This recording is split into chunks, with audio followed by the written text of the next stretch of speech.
Welcome to Preecaaap UFC Nashville. It's in Nashville, right, guys? Yes, sir. Nashville. We got Louis vs. Teixeira. It'll be a good one. Some chalky lines I did notice, but there's some spots here if you want to be wise. Quick recap. Last event, your boy Ranch here got fourth on the Tapology. We could bring it up. I don't like to brag. No, it's all good. But yeah, it's you know what? It seems like every week one of us three is always in the top five, which is good. I prefer it be me, but you guys get your glory too, or you know. So how did the weigh-ins look? I didn't get to watch them. Did anybody? You said this morning you sent me a text that somebody missed Cheaty or something. Cheaty had to use the box of shame. Or did any fights get canceled? That's what I need to know. I'm not up to date with that, honestly. It was go until I just sat down right in front of you guys. But Cheaty looked terrible, and you know it's gonna affect how he performs. Well, he did have to go down in division, but anyway, we'll get. He had time too. He only missed by half a pound, and he didn't even consider it. You could tell by reading the lips. He was like, "I'm not gonna cut it. I'm not cutting weight anymore. I'm not doing it. This is it." So it was a bad weight cut. Well, it'll be interesting when we see him in the face-offs. Yep, there's me. I wear that. Keep that red shirt picture just so it's easily you can easily pick me out. I pop, boom. That's like the Flash. That's the Flash shirt. That's when I used to run real fast. Anyway, Dave knows why. He's seen me run. It was gas there. Through 2 feet of mud. Loved it. Anyway. You're surprisingly athletic. Anyway, yeah, not bad last week. And let's keep it going, guys. So let's jump right into this because, you know, enough dicking around. I don't like to brag. But so let's get in the first fight. We got the females, light girls, the smallest you can go, straw weights. We got Fatima Klein taking on Melissa Martinez.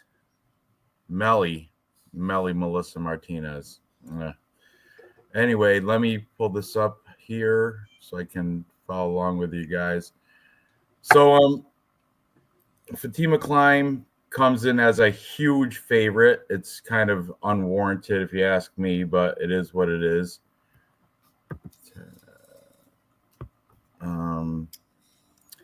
At 7-1, her last loss was the fight before last against Jasmine Vicious, which is a good loss, and that's why it's a huge favorite. Because you know who Melissa Martinez's last loss was? Her only loss, by the way, Elise Reed, who is just, you know, it's Elise Reed. So I think that has an effect as in why he's a 700+ underdog. Tough girl coming out of Mexico, but there's no reason Fatima Klein should be a minus 1,100 favorite, 1,100 minus 1,100 huge favorite.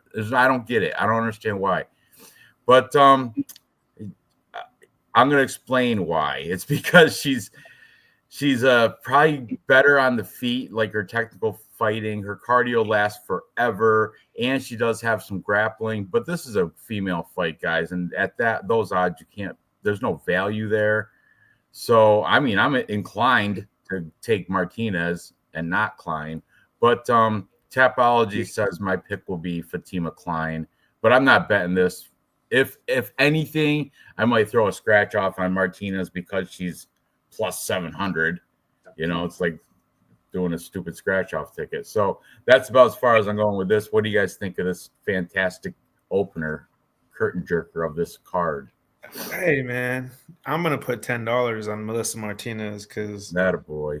You know, I like the fact that I don't know a bunch of shit about either fighter off the top of my head, but what sticks out for me is when Melissa Martinez fought Alice Ardeline, and she kicked her in the stomach, and Ardeline wanted to quit, but the referee called it a low blow, and Ardeline was done. It was a KO, really. And then What I don't like though is, Artelina outstruck Martinez and kind of started coming back like towards the end after that because Martinez gassed out. So I think she gasses out, but she's Stop it dangerous. right there, Dave, if you could. Oh, and the other thing I don't like about this fight is I think Melissa Martinez is coming up a weight class, or it's a 115. How did she come? Was she atom weight before? I don't know. Maybe it's the other way around. Maybe the like Huey said, moving on. How are we kind of critique these girls' appearances? I got Klein, up there. But there's a what if Melissa KOs her because she's got power. I like Melissa Martinez's Tapology pick, where she just knocked the shit out of somebody and she's walking away from it. It's a pretty cool pick. Hey, honestly, I kind of like the KO prop. I might, if I pick it at all. It's insane, I know, but I feel like it's a small possibility. More so than some other fights. Is that her man's in them? Is that? See her training. I'm looking at her Instagram, her training pictures. I think that might be. You just see the face off. Klein is bigger, which I expect. Taller. Is that a top knot, or is that somebody? Is that something in the background? She's got a man haircut, right? No, she got a mohawk. Yeah, like a man mohawk. What the hell's that thing? Thanks, Dave. Anyway, I think when Dave gets back on, he'll be like, he's right now. He's like, oh, for fuck's sake! What? Because that's what Canadians say. For fuck's sake! For fuck's sake! Where did he go? I don't know. He just disappeared. He'll be back. Anyway, Melissa Martinez though. We've spent enough time on this. I'm sure Dave's going to also pick Klein. I'm checking out her Instagram, though, and she's putting in some work. 3 weeks ago, it shows her doing a little bit of honestly, dude, I guess people want to move on, but I'm waiting for somebody to kind of push me one way or the other because, we're pushing you the way of Klein. That's where we're pushing you. Do not spend your money on Melissa Martinez. Roku Grill. Yeah, I'm not. She's cringy. All right. For fuck's sake. Yep, that's what it was. For fuck's sake. Anyway, Dave will come back. He'll figure it out. Let's move on. Next fight, we have Mike Davis taking on Mitch Ramirez. Now, this is a more interesting fight we can talk about. Hopefully, Dave will come back, but I will set up. I guess we'll start. Try to find a face-off so we can continue with that. But Mike Davis comes in 11-3, and he's like he doesn't like to fight, but he's good at it. That's what the consensus is in every interview. And he openly said he's got Lyme disease, or he said in the past that he's battling Lyme disease or some shit, which is not a good thing if you're going into a fight. However, he's fighting Mitch Ramirez, the fight stalker. What a neat play on words he did. Laptop just froze. Well, unplug it, plug it back in, restart, do what you got to do. I will look up YouTube. I'll look up face-offs. But my quick breakdown is Mike Davis is better everywhere. I don't like his attitude coming in here, and I don't like that he's minus 1,100 on DraftKings Sportsbook as of right now. Mitch Ramirez comes back at plus 700. And by the way, the line for the girl fight before this increased too. Fatima Klein's minus 1,350, minus 1,350. Melissa Martinez plus 800. Mitch Ramirez plus 700, and Mike Davis minus 1,100, which is ridiculous. No sense spending much more time on this unless you're going for Mitch Ramirez. I like to hear that argument, but I'm all over the Mike Davis side. I don't see why anybody wouldn't pick that. But go ahead, give your breakdown. Like Mike Davis is like an amazing or a better wrestler, right? He's got to be the better grappler. Mm-hmm. So that's all I would probably put with that, because Ramirez relies 50%, I would say, on grappling. and I think that Mike Davis is better, so he's going to really have a problem. And he looked good today, regardless of all his issues you brought up. I don't know nothing about the Lyme disease. I didn't hear anything about that, but he looked really good. They both look good. They both look really good on the scale. But I got to go with Davis. But those odds are crazy, though. It's like, fuck. You talked me out of putting anything on Melissa Martinez. That's not them. That's Chidi and Jaquani and Jake Matthews. Jake Matthews. That's a good fight too. That's going to be a banger. Yeah, I was going to say Mitch Ramirez. How do you get paler? Yeah. Watch that though. Watch Martinez got right some. Right there you go. There's Mike Davis. Mike Davis is the first guy out with the hat backwards. They size up pretty well. Actually, Mitch Ramirez looks a tad bit bigger and girthier too. He looks like he's got more muscle mass as well. But from my knowledge of I don't know a lot about Mitch Ramirez, but my knowledge of Mike Davis, he's got very good cardio. He's good everywhere. Oh, Coronas, huh? All right, let me go get mine while Real Fight Picks gives his breakdown. I'm gonna go get my beer. But yeah, I'm on Mike Davis.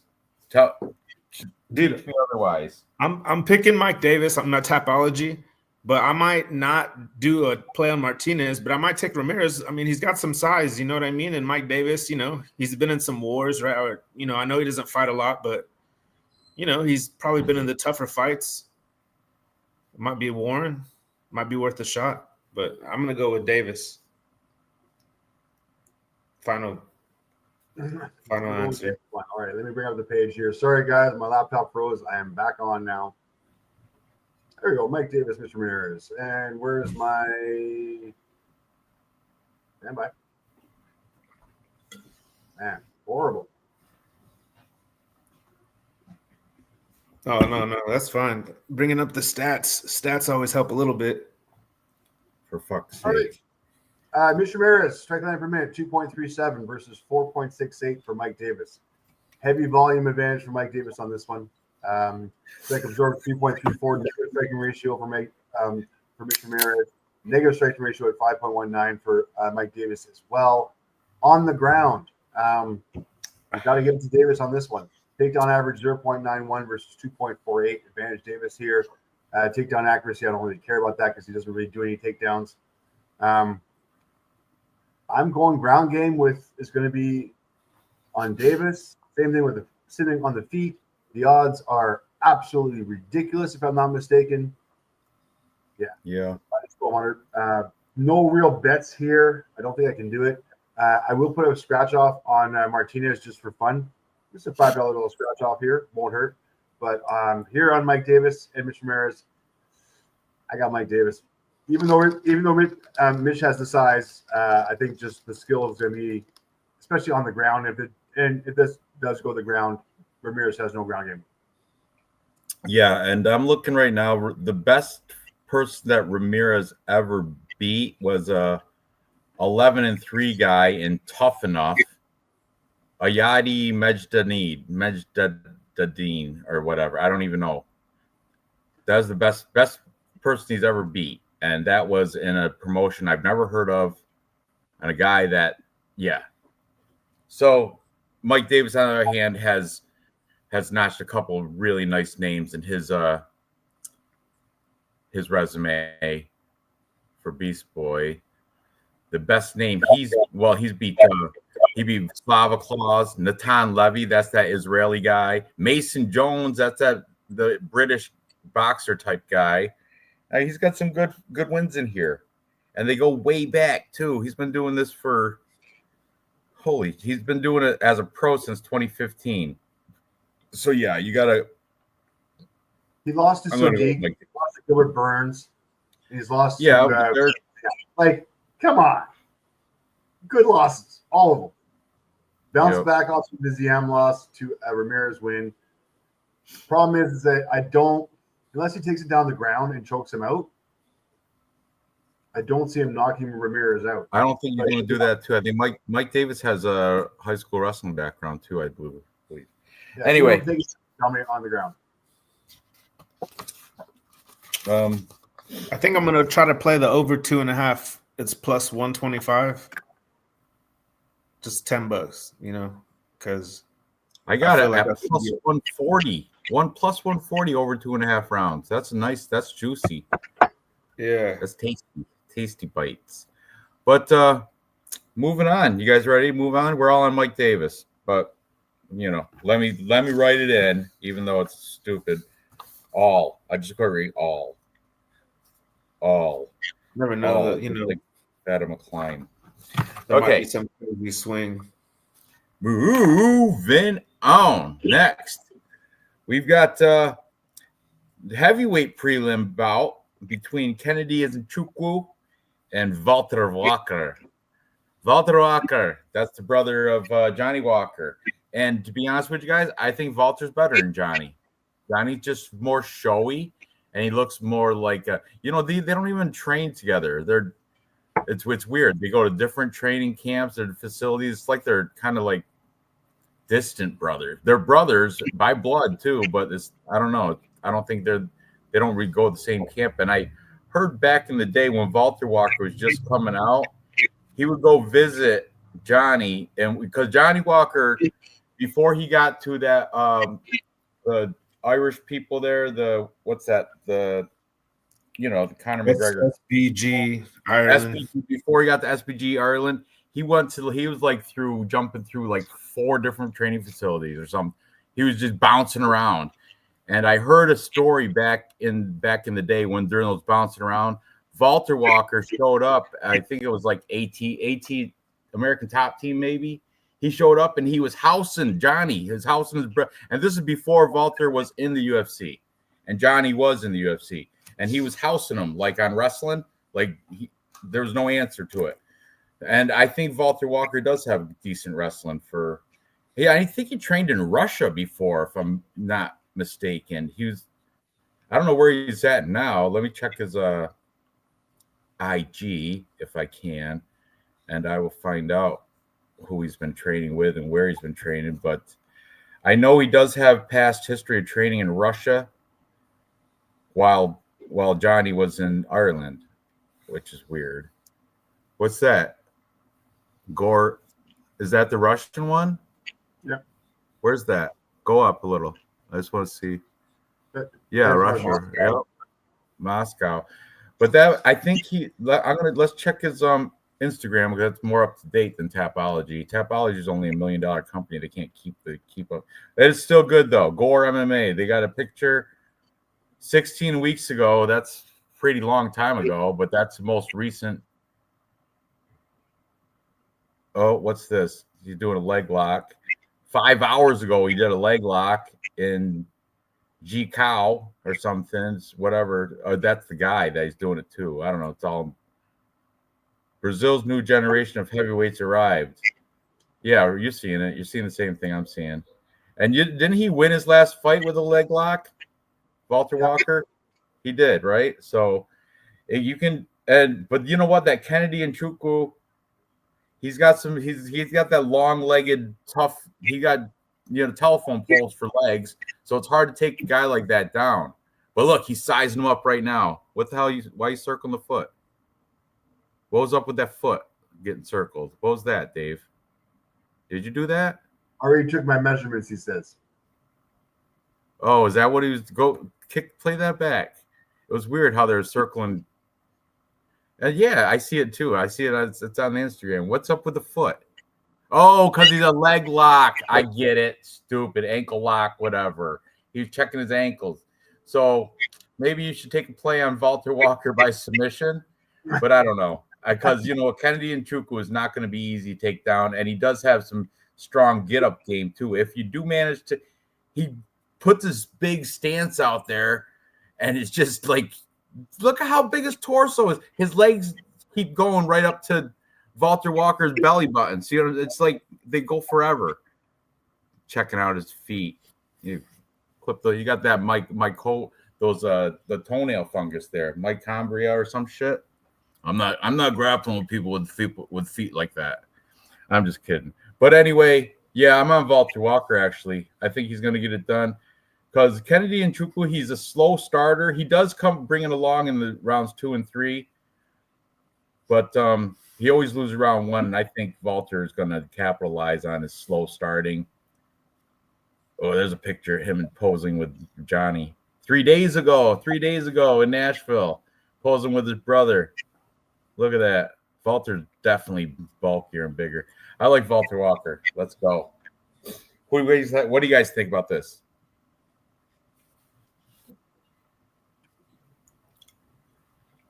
You know, honestly, in my typology, for my typology pick, I'm going to go with Kennedy. I'm going to believe in Kennedy. He is the 2-1 favorite. He's minus 205. Yeah. The thing is I don't remember what fight it was, but he was not present mentally. And he talked about having like a sports psychologist. Yes. He talked about having a sports psychologist, and that he corrected that issue. And he's like super, religious, and God bless him. Is he really? Yeah, but I feel like he's like, worse than like Bryce Mitchell. Oh, he totally is too. He's got Bible crap on his Instagram. Oh shit! Kick that back, Dave. I'm sorry. I was looking at other stuff. Can you kick that back? What I was trying to.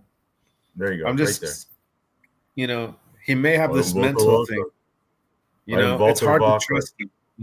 I'm not putting him in any parlays. I'm kind of picking Walter Walker because of that. So I'm really gonna make a play with Walter Walker in it. He's gonna be like a 2-piece parlay. So I'm gonna pick Kennedy because he should win. Looks like a Russian hat right there, doesn't it? Kennedy should win. His afro look like one of those Russision hats, the winter hats. Yeah, I remember Walter Walker's first fight. I forgot who it was. It was somebody shitty, like Lucas Bresky or something like that. And I think it was so close, in the end. And I was like, dude, this is gross. It was like I've seen Lucas Bresky. Yeah, I see that. Oh, that was gross. So I can't trust either one of them. But I'm gonna play with, because I know he's got special grappling, so maybe he gets Kennedy down 3 rounds, maybe. But Kennedy has 80% takedown defense. Dawoon Jung look, even Kiwi. Kennedy got knocked out by a Korean. He did. Dawoon Jung knocked him out standing elbows. He didn't have to take him down. You don't want to go down, tree trunk boy, with your big tree trunk legs. I'll just stand up and I'll just knock you out with my elbows. And I'm a Korean with short arms. And I still knocked him out with. I mean, come on. Dawoon Jung he's got this. Yeah. Come on. This could be a close fight. No, it's not. Walter's going to walk all over. Plus money. Walter Walker, plus 170. Loving it. Dave, what do you got? Let's go with some stats real quick. Strike line per minute for Kennedy. 5.37 versus 1.79. I wonder who's going to be busier on the feet as far as this goes. Strike absorbs 4.89 versus 3.02. Negative striking ratio for Walter Walker, but that's not his game. He's not in there for anything on the feet. He's going to be dodging Kennedy, and he's going to be driving for that leg from the moment the bell starts. Takedown average, obviously here, this is where the game is going to be for Walter Walker, 4.95 takedown average per 15 minutes compared to 0.56. There is no ground game to Kennedy. Kennedy's been able to ragdoll some of these guys because he's just that much bigger. But I think he's going to have some issues here with Walter. I think if Walter gets him down, dominates him, we're looking at a submission or a decision win. I get it. Every single round starts on the feet. But if Walter takes you down at 4 minutes of the beginning of the round, then you're spending 3.5 minutes on your fucking back. You're going to lose this fight regardless. I like Walter here, man. I like Walter in all ways. And we are looking at plus money. I mean, by decision, plus 400, I like that. I don't think he's going to knock him out, but I think he might sub him at plus 700. So there's lots of prop bets here. The money line is good at plus 175, but man, tasty, plus 700 by submission. Walter Walker. No. He's calling it. That's what he's going for. Kiwi's saying is Dawoon Jung punched him in the elbow, and that stop hitting yourself. He punched himself out with his own arm. That I'm not sure. Maybe that happened. I can't remember, but that's awesome. If it did, that's awesome. What'd you say? Plus 700 for submission? Yeah, and that's kind of what he's calling for, and I'm liking that bet. Oh, I like man. submission, Walter Walker. Don't get my greed up. That's just a little scratch off. You're not putting any big money. You're not. Yeah, I might as well. Might throw $5-10 on it. Why not? But I mean, bring you 70. $10 bring you 70. Why not? I took it at plus points. Walter Walker plus 3.5. Because I don't know. It's a 3-round fight. I think it might get dragged out to the end. What's the over? 2.5. Minus 120. Yeah, see, even the bookies know it's going to go the distance. Well, no, they're both minus 120 over and oh, really? Okay. Yeah. Either way, I think it's going to go the distance, and I think Walter's going to get a decision because of more ground control time and hopefully ground and pound time. But I'm not betting this. I'm just betting Walter Walker ML money line. Okay, you ready? Moving. Oh, 100% it happened. So I got to replay that. Jung punched him in the elbow, and he knocked himself out with his own arm. 100% it happened. That's fucking awesome. All right, moving on. Next, we have Laura Murphy, the frog princess. I don't know. That's not her real nickname. I don't know what it is. Like Lucky Lauren Murphy. It's not that lucky, but I guess she's lucky that she's still in the UFC, right? Anyway, she's taking on Eduarda Mora, another Ronda wannabe. How you got nicknamed Ronda if your name is Eduarda Mora? Everybody wants to be. There's a Russian Ronda. Now we got this. Was a Brazilian Ronda? How many fucking Rondas? And Ronda wasn't even all that good. Stop being somebody else. Just be yourself, Eduarda Mora, because you're gonna handily win this fight. This is another one we just don't spend too much time. And she's like a huge favorite on DraftKings. Mora is minus 650, and Lauren Murphy comes back at plus 470. Lauren Murphy is 41 years old, all right? Eduardo Mora is 31. There's a 10-year difference. Yeah, I'd imagine Lauren Murphy probably should lay her gloves down in the ring after this fight's done, but who knows? I mean, Ranj is 8 careers today. Huh? I'm just saying it. I'm just calling it as I see it. And Eduarda Mora should dominate and get a decision win. She's going to dominate. It's going to be 30-27 probably. She's going to dominate this fight, and she's going to win every round. Unanimous decision win for Mora. But once again, chalky. You can't put any value in here at all. But I'm not taking Lucky Lauren Murphy on a scratch off. No, nada. Nothing. She gets nothing at 41 years old.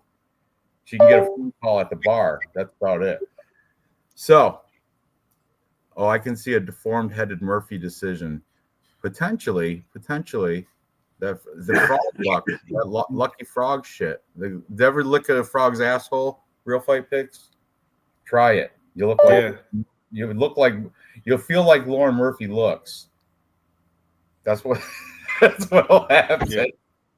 Anyway, go ahead. Give your breakdown on this fantastic competitive fight here. Okay, so there's some people like Yoel Romero. They hit their 40s, and they look like they're 36 years old. Some like Stephen Wonderboy Thompson. Looks like a 35-year-old guy. And then there's some people that hit their 40s. Look at the new media girl. It looks cute. It looks like they're all of what they. Lauren Murphy must have found the fountain of youth. She doesn't look 41 at all. I'm being facetious. She does look 40. She looks 50. I don't know.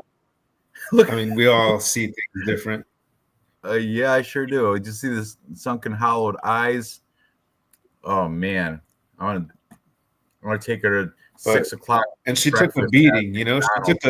She took a Justin Gaethje. She took a Justin Gaethje, Tony Ferguson beating from Jessica Andrade. That's all I remember about Lucky Lauren Murphy. Was that her And right I think there that- weighing in? No, no, that's Fatima. Fatima.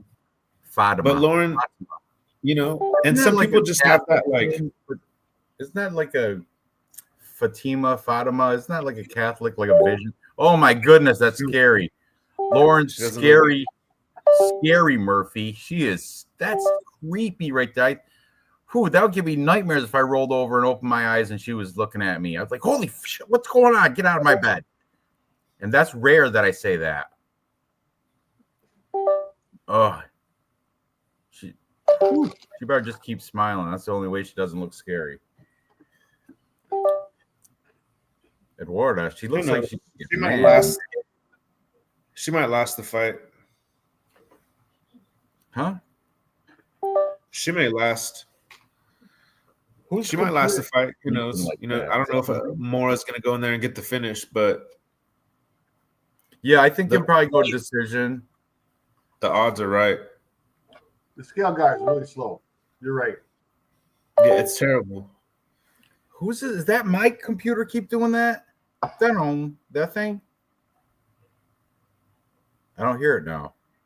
Me either. Yeah, it's because it was real fight. There it is. I just heard it. Whose is it?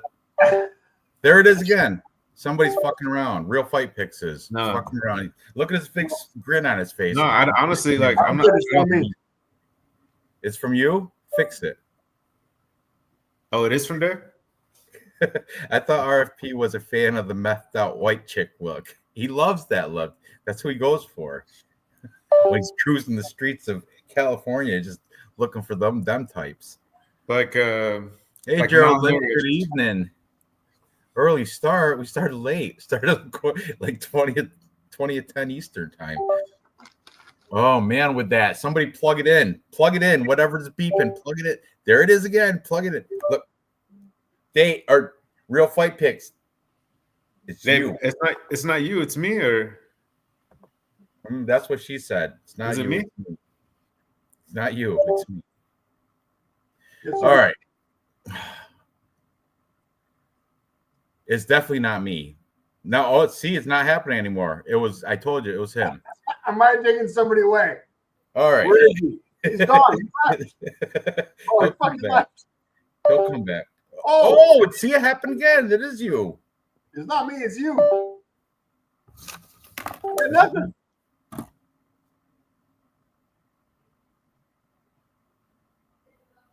It could be me. I don't think so. Are you still on? That is you. Okay, you're done. It's nothing. I'm not doing anything. What's making it? There's something. Oh, you know what? It might have been me. You fucker. The charger was like half hanging out. I kicked Lupe off for you. Huh? Whatever. All right. It's done. It's done. Charger was half hanging out the thing. That's what it was. Fucking loser. The Jews are attacking. Oh, anyway. We just fucking kicked him off too. It was your fucking problem. And you now look, we kicked him off, and now the viewers doubled. Yeah, the viewers doubled. We got rid of Real Fight Picks, and the views doubled. All right. Anyways, Eduardo Mora. Let's go over some stats real quick to actually make this show like we actually. Yes, do what we're talking about. please go ahead. Laura Murphy does have the striking volume here, 4.05 versus 2.60. But negative striking ratio at 5.25, so she's going to get her ass handed to her at 41 years old. Jesus Christ, get out of the ring. Eduardo, 2.45 strikes landed per minute, which is still a positive striking ratio. On the ground, though, look at this fucking domination. 4.37 versus 1.03. Scary. Takedown defense, 69 versus 100. Who's taking this girl down? Nobody. Nobody taking this girl down. Jasmine Vicious. You're down. In any way, shape, or form. You're down. Regardless. So you're looking at Lauren Murphy to knock her out at 41 years old. I realize with age, power goes last, but I just don't see it happening. I've got Mora dominating her all 3 rounds, ground and pound, probably in half guard, just fucking annihilating her, which is just a wonderful place to be for fucking 15 minutes. But But yeah, I definitely have Mora here. And- Unfortunately, she is minus 600. Although I don't think Mora.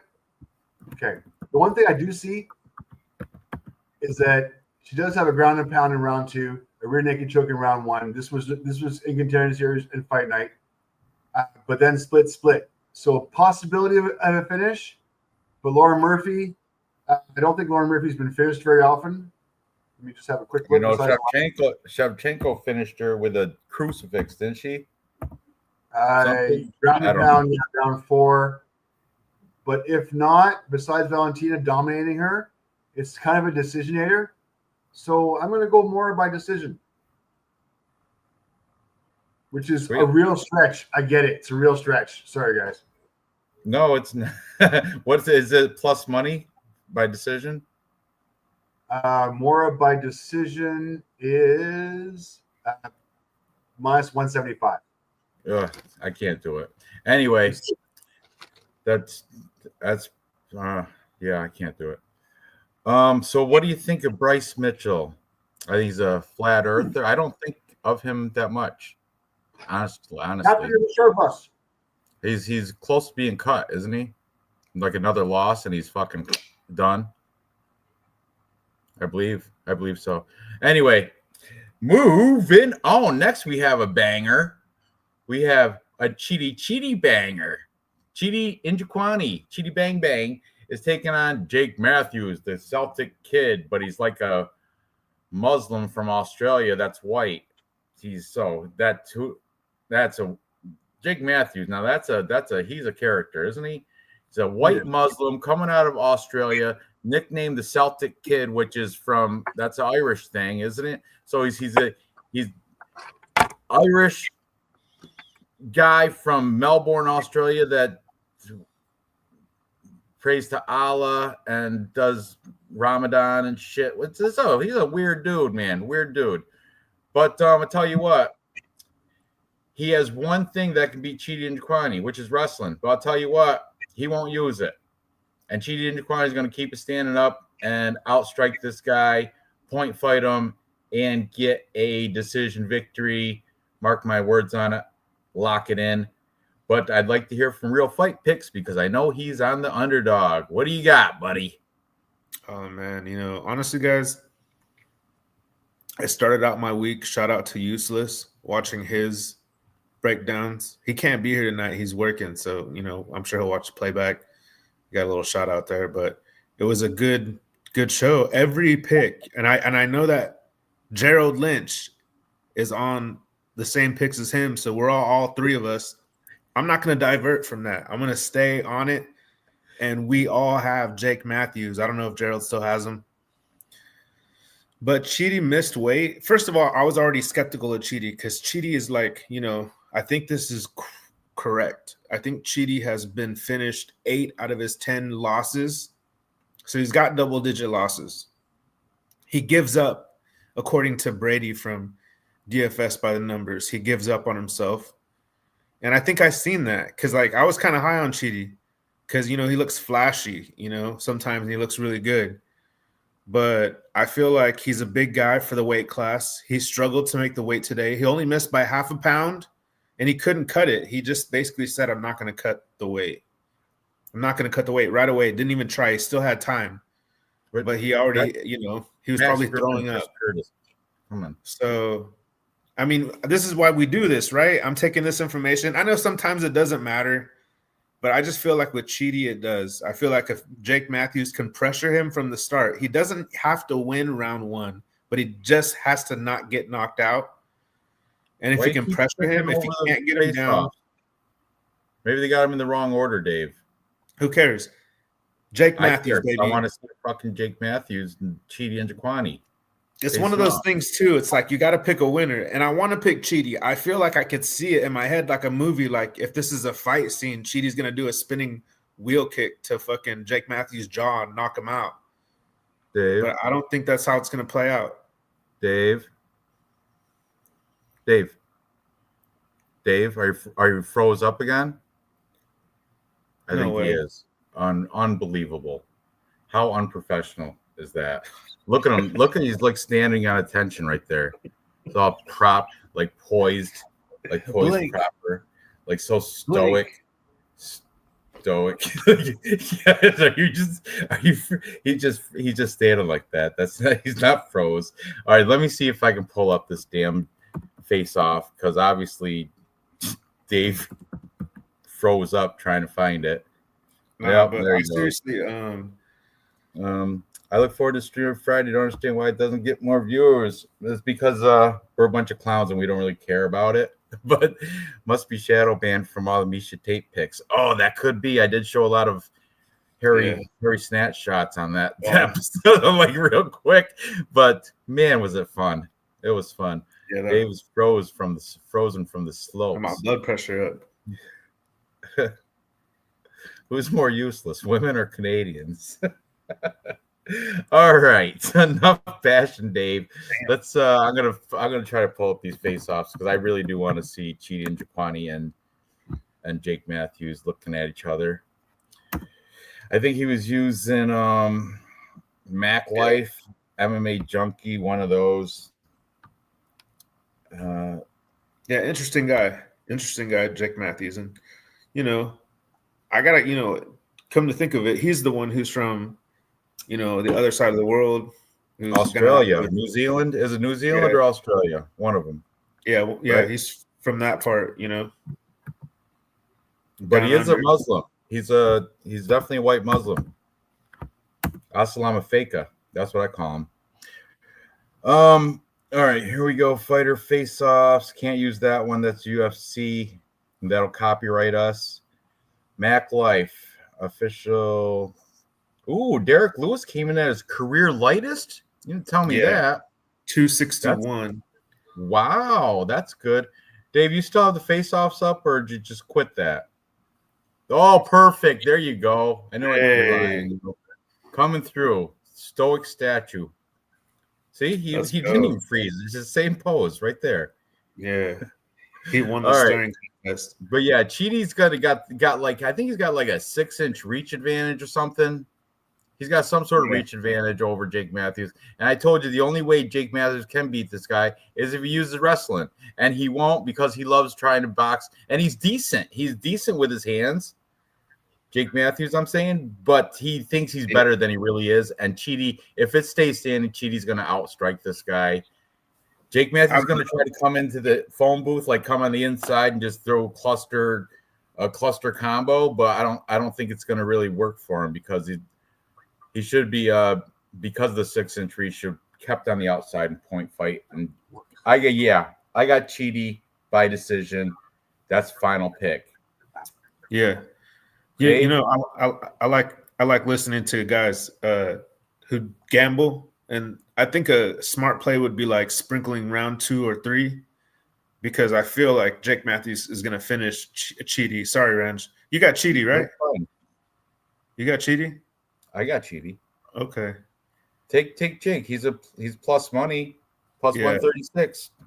It's just I'm on Jake this week. I feel like this is where it separates greatness. That's what's going to separate me and you from first place in DraftKings. That's what's going to, or not DraftKings, and whatever Tapology. Yes. Dave, who you got? All right, here we go. So this is what I don't like, is that Chidi 6'3" versus 5'11". Ouch, that hurts. 73-inch reach advantage. Sorry, 73-inch reach versus 80-inch reach. So we got a 7-inch reach advantage. That's 3.5 inches on each hand. That's a lot. 1988 versus 1994. Chidi's very much older. All right, let's go over some real stats. Strike rate per minute, 3.45 versus 4.72. Not bad. All right, slight advantage Chidi there. Strike and throw 2.63 versus 2.64. Okay, positive strike rate. That's what she said. On the ground though, here we go. 1.46 versus 0.00000. Doesn't even fucking try. Why would he? Takedown defense, 75%. I do think it's just a matter of time before Jake Matthews takes him down. I mean, he's a big, tall, lanky guy. His kicks are okay. I wish they broke this down. I'm telling you, by round 2, Dave, Cheaty's gonna be fucking exhausted, just easily gonna be taken down. That's kind of what I'm seeing too. He is the older guy, he is a bigger guy, but I do see him getting dominated on the ground. And I mean, he's got no takedowns whatsoever. I mean, yes, he still wins. But he has great takedown defense. I get it. He does. I get it. And he does get taken down a lot and still wins. Like he got taken down once, twice, and he's still fucking he lost those ones. Look at some of these victories. I mean, he's been in this game for forever. He's been a pro since 2007. Dude, 2007. He's got wins over Max Griffin, Andre Fialho. And that's one of the reasons you got to fade him, because he's that fucking old. What? How old is he? He's not that old. He's got a lot of experience. I'm not super high on Cheaty, that's for sure. I'm picking Matthews, but definitely not high on Cheaty. Even if I wasn't picking Matthews, I wouldn't be rushing. That's okay. So both you guys are on Jake Matthews? I'm on Jake Matthews. There's a man with some seat. And he's plus money. Plus 130. So he should be plus Love 200. Plus I think somebody told me Cheaty's gonna look like he's minus 300. I'm just people saying. Forget, man. Jake Matthews is 5-2 against blacks. You want to upgrade? You want to upgrade the t-shirt you owe me to a hoodie? I could use a hoodie. It's gonna get cold here during the winter time. During the winter, it's fucking not even August. Yeah, I know. It's fucking. We talked about. No, I'm not gonna. What? I owe you one T-shirt, right? Yep. I earned one back last week, didn't I? Yeah, you owe me 2 before, but now you owe me 1. No, I owe you just one. I'll T-shirt bet you this fight. All right, I'll take it. T-shirt. Plus money, Jake Matthews is on my card, man. All See, right. Brandon B agrees with me. Brandon B knows. Brandon B knows. Let's look. I want to look at Jake Matthews' Instagram, see if I can see him doing some Muslim prayers in his garb, in his Muslim garb. I wonder if he's still eating bacon. That fucking Aslama faker. He's such a fake ass Muslim. Let's see. Keep scrolling. There's got. He's working on his All right. Huh? Or one boxing. The one boxing glove. That's stupid. Looks fat right there. Now that he's religious. Huh? There's I don't not even much see any on religious Instagram. pictures.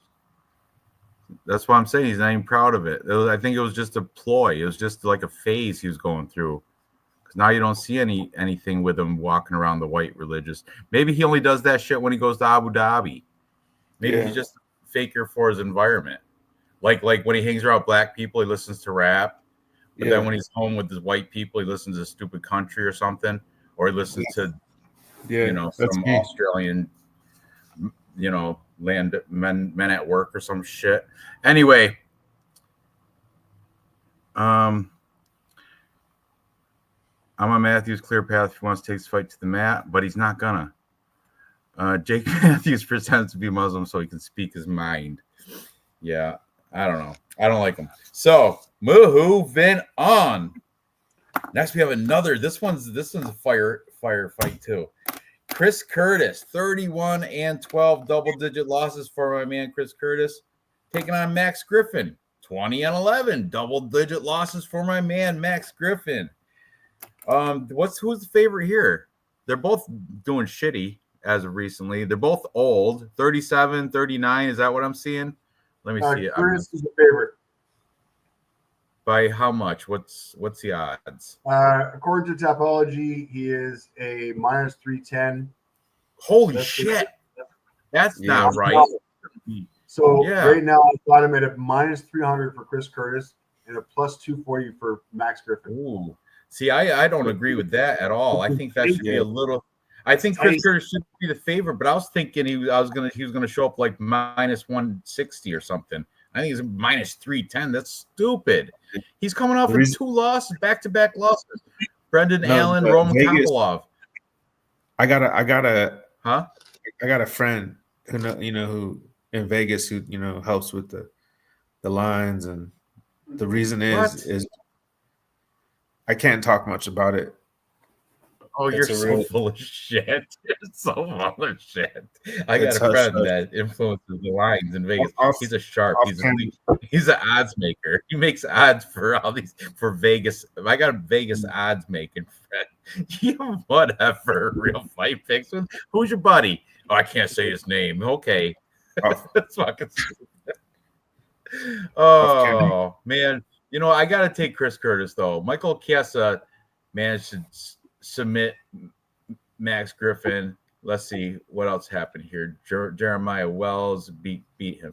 All right. Michael Morales got him, but Michael Morales is undefeated, so he can't take anything from that.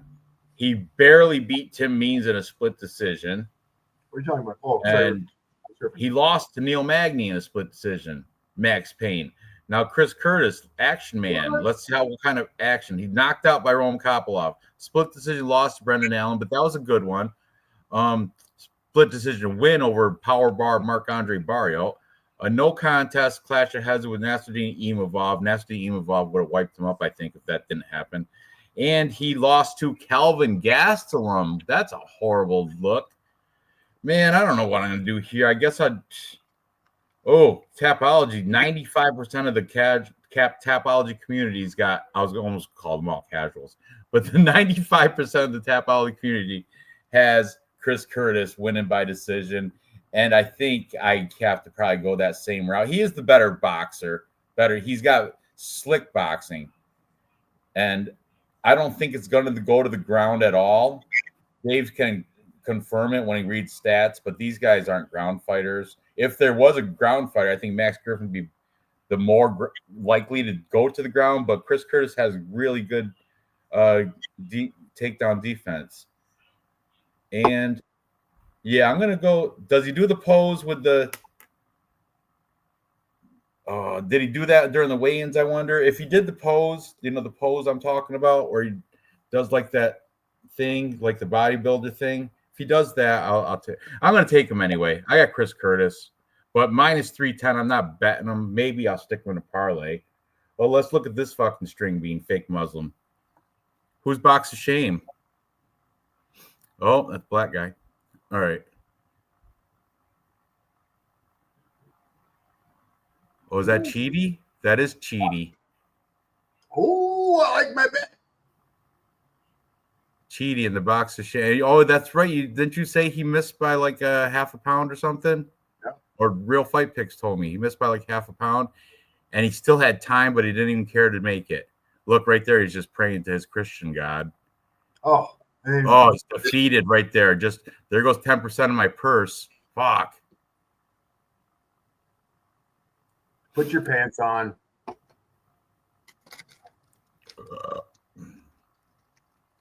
Yeah, he never made it. I think they're still fighting. He's got to pay part of his purse. Yes, Pablo. Michael Morales would best everybody on this card. I agree. Everybody except for maybe Nah, you're right. I think Michael Morales can beat everybody on this card. To be honest with you, maybe Gabriel Baumfried might give him a run. Anyway, is Curtis down in weight? 170? No, I don't think so. Griffin is 4 months short of 40. I know, but Chris Curtis is right behind him. Is like 37, so it's not like that far of a stretch. He's not like they could have went to school together. But I got Chris Curtis. Anyway, I just can't. I might take Max Griffin on a plus money scratch off, but unlikely. I'm sticking with my guns. Chris Curtis. What are you thinking, Dave? Do you give a final answer? 3.75 versus 6.16. Chris Curtis way busier on the feet. Strike absorb 3.66, even to barely positive striking ratio, 6.43, negative striking ratio for Chris Curtis. Takes a lot of fucking hits. Takedown average 1.37 versus 0. Are you kidding me? Chris Curtis doesn't take anybody down? Really? Huh? Yeah, check that fucking stat. But yeah, Sean Strickland downtown. Real man. Sean Strickland downtown. But he's stand up only. Absolutely, totally stand up only. Like that's his only thing, and he's got negative striking ratio. Just saying, that's your offense. You should probably fucking be better at the negative striking ratio because you got no ground game. Now I've got positive striking ratio for Max Griffin, and he's got some ground game.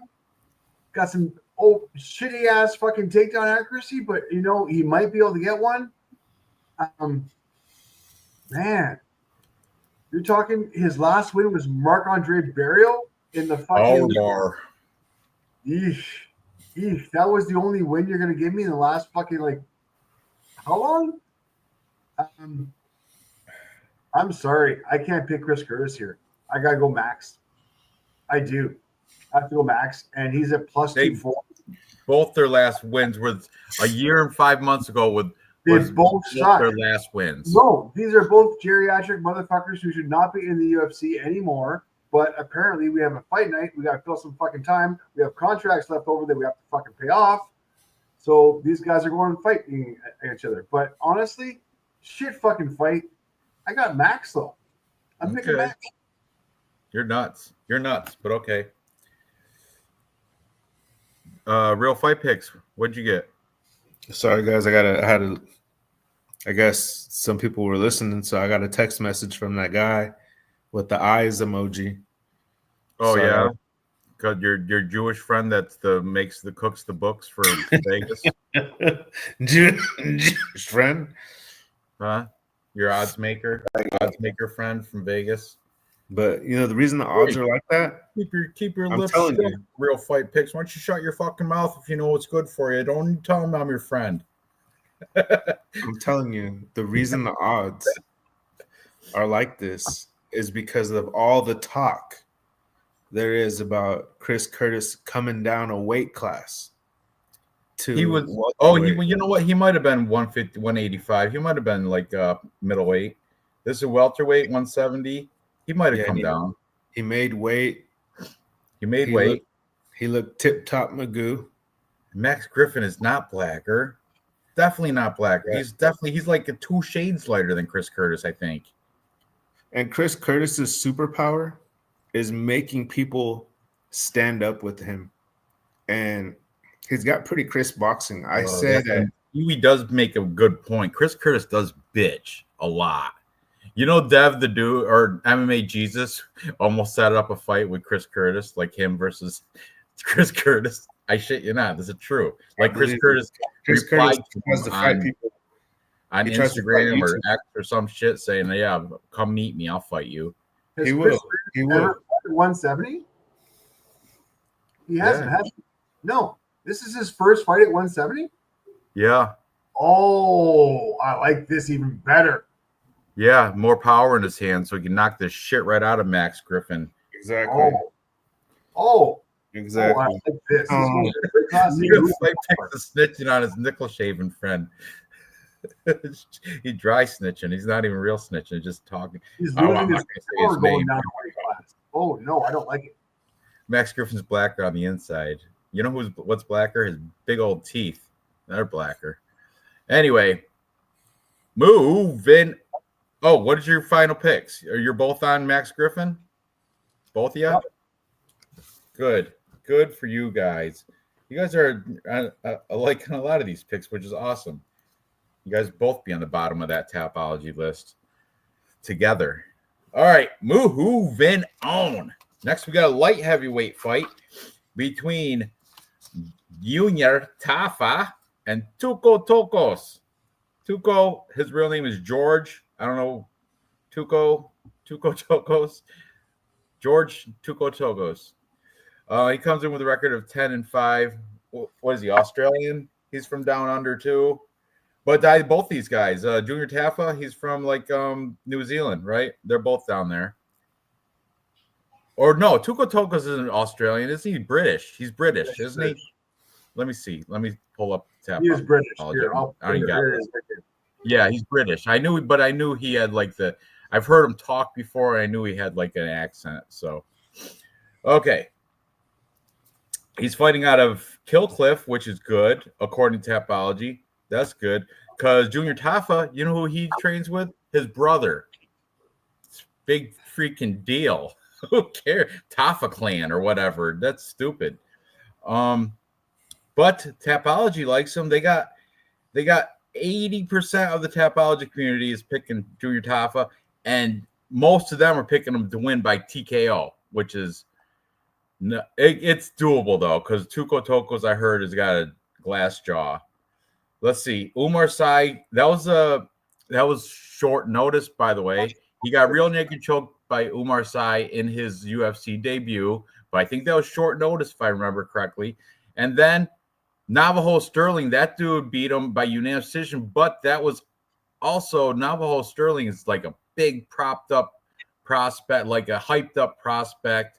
And Tuco Tokos, that might have been a short notice as well. I'm not even sure. But yeah, Navajo Sterling.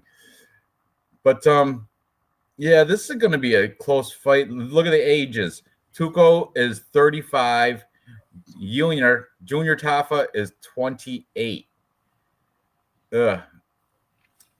However, looks like Tucos will have a little bit of a 4-inch reach advantage. That was and a 1-inch height. I don't know, man. I think I might take the dog here. I'm not a big fan of Junior Tafa or his brother. Matter of fact, I don't care for the Tafa clan or whatever you want to call them, Tafa gang. I'm not a big fan of those guys. So plus money on Tuco Tokos, I'll take the shot on that. You know, I did. However, we should check out the Instagram because I did hear Junior Tafa is now ripped. He's taking it all new seriousness now.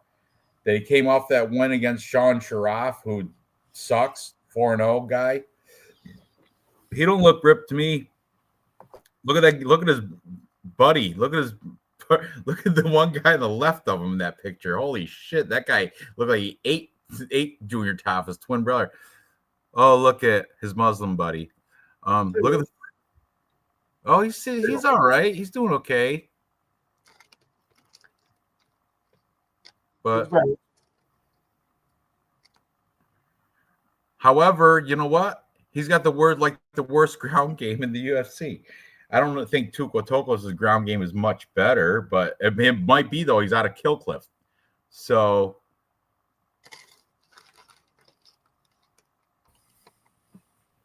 Yeah, I'm looking for a spot for Tuco Tokos on my parlay card, and long as his chin can hold up, I think he might be able to. I'm looking through. Does he have takedowns? Is he a takedown guy? Does he have any? What's the UFC stats? Don't you have the stats with like? Oh, look, they show him in a. Who's that against? Yeah, he's at Killcliff training and he's doing wrestling. He's picking a guy up. I don't know what the hell he's doing right there, but he's definitely grappling. He's doing a single leg takedown. Oh, it's awesome. That's good because he has 0 takedowns in the UFC. I'm on it. I'm on this. I'm on Tokos. George.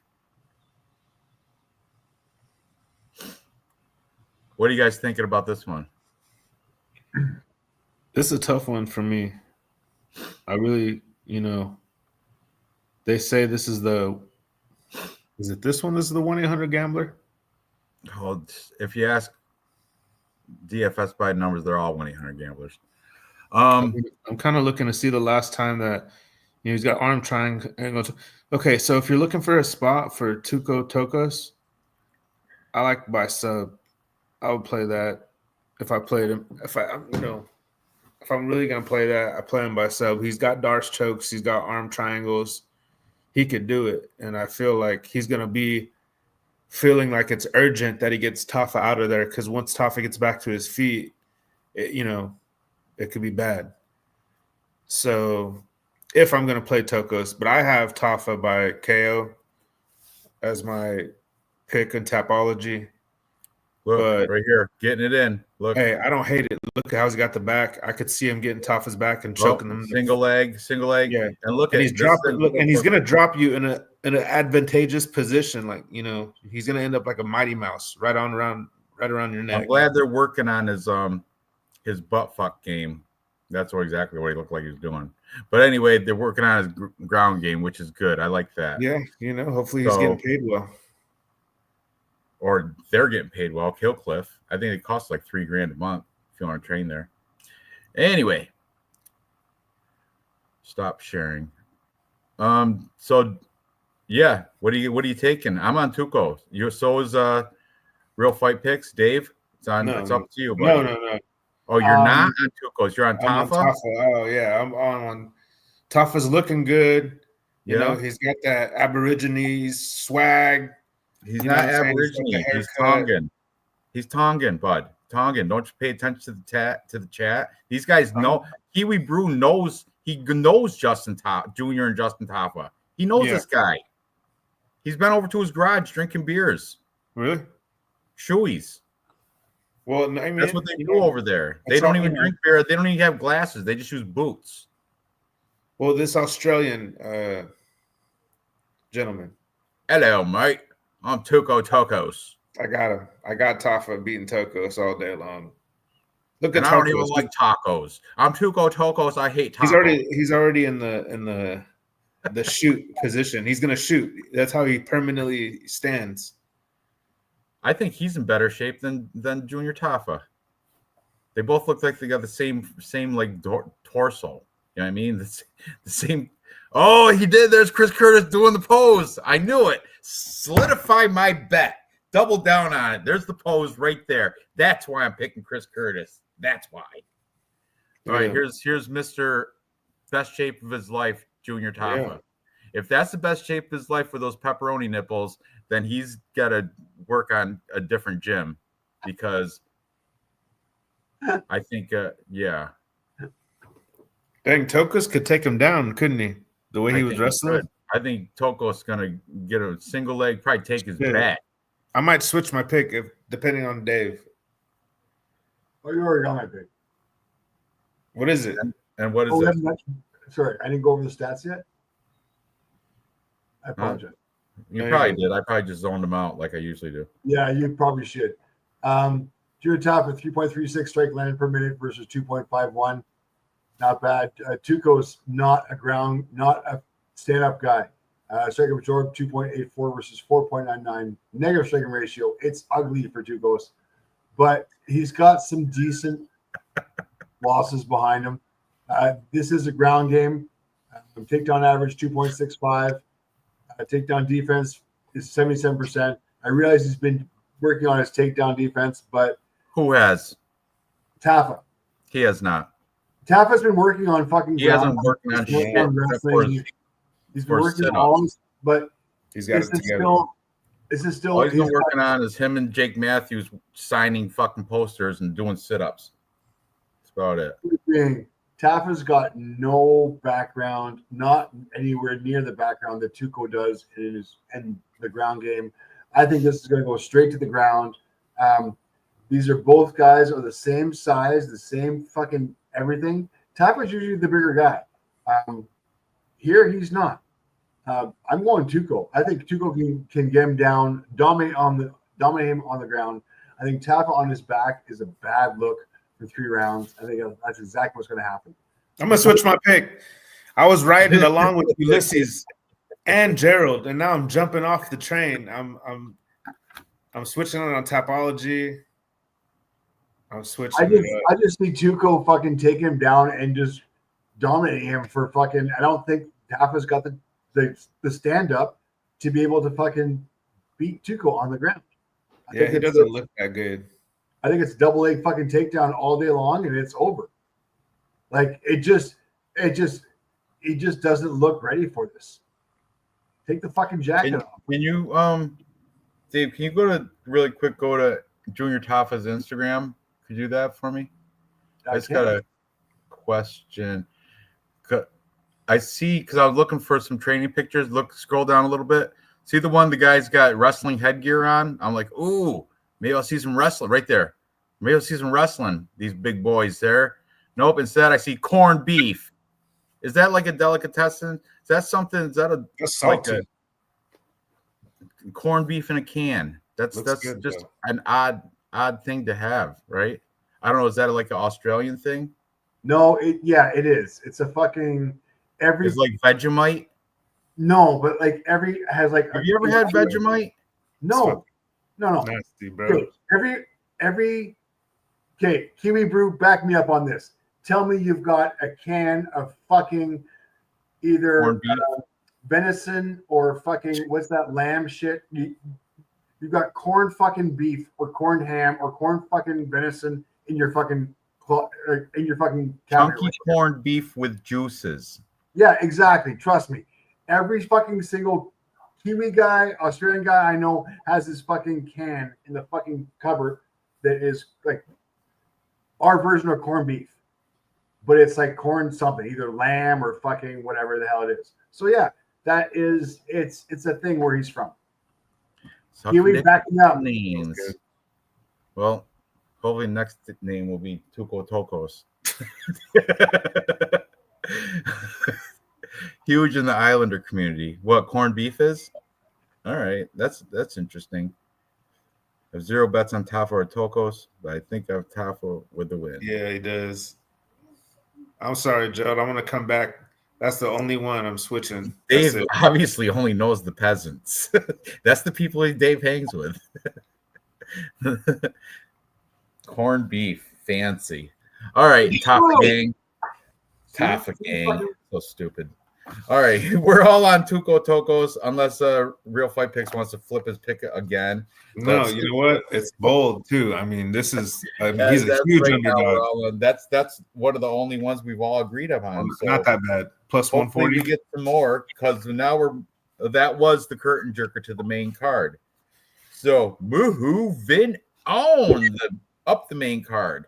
Next we have heavyweight fight, big boys again. We got the former football player Austin Lane. He's played for the backup or practice squad for the Jacksonville Jaguars, defensive end, I think. I think that's correct. And he's taking on Vitor Petrino, who was another big chalky favorite. This card's full of them, and he's another one. What's he? Minus, let me see on right now on UFC and DraftKings Sportsbook as of don't tell me I gotta re-log in. Shit. All right, I got it. Here we are. Vitor Petrino's minus 700. Get out of town. But I guess it's warranted because Austin Lane sure the hell sucks. He's a big, sucky, sloppy, slow, plodding, glass-chinned football player that's trying to make his way into MMA and is just not cutting. It's just not cutting it.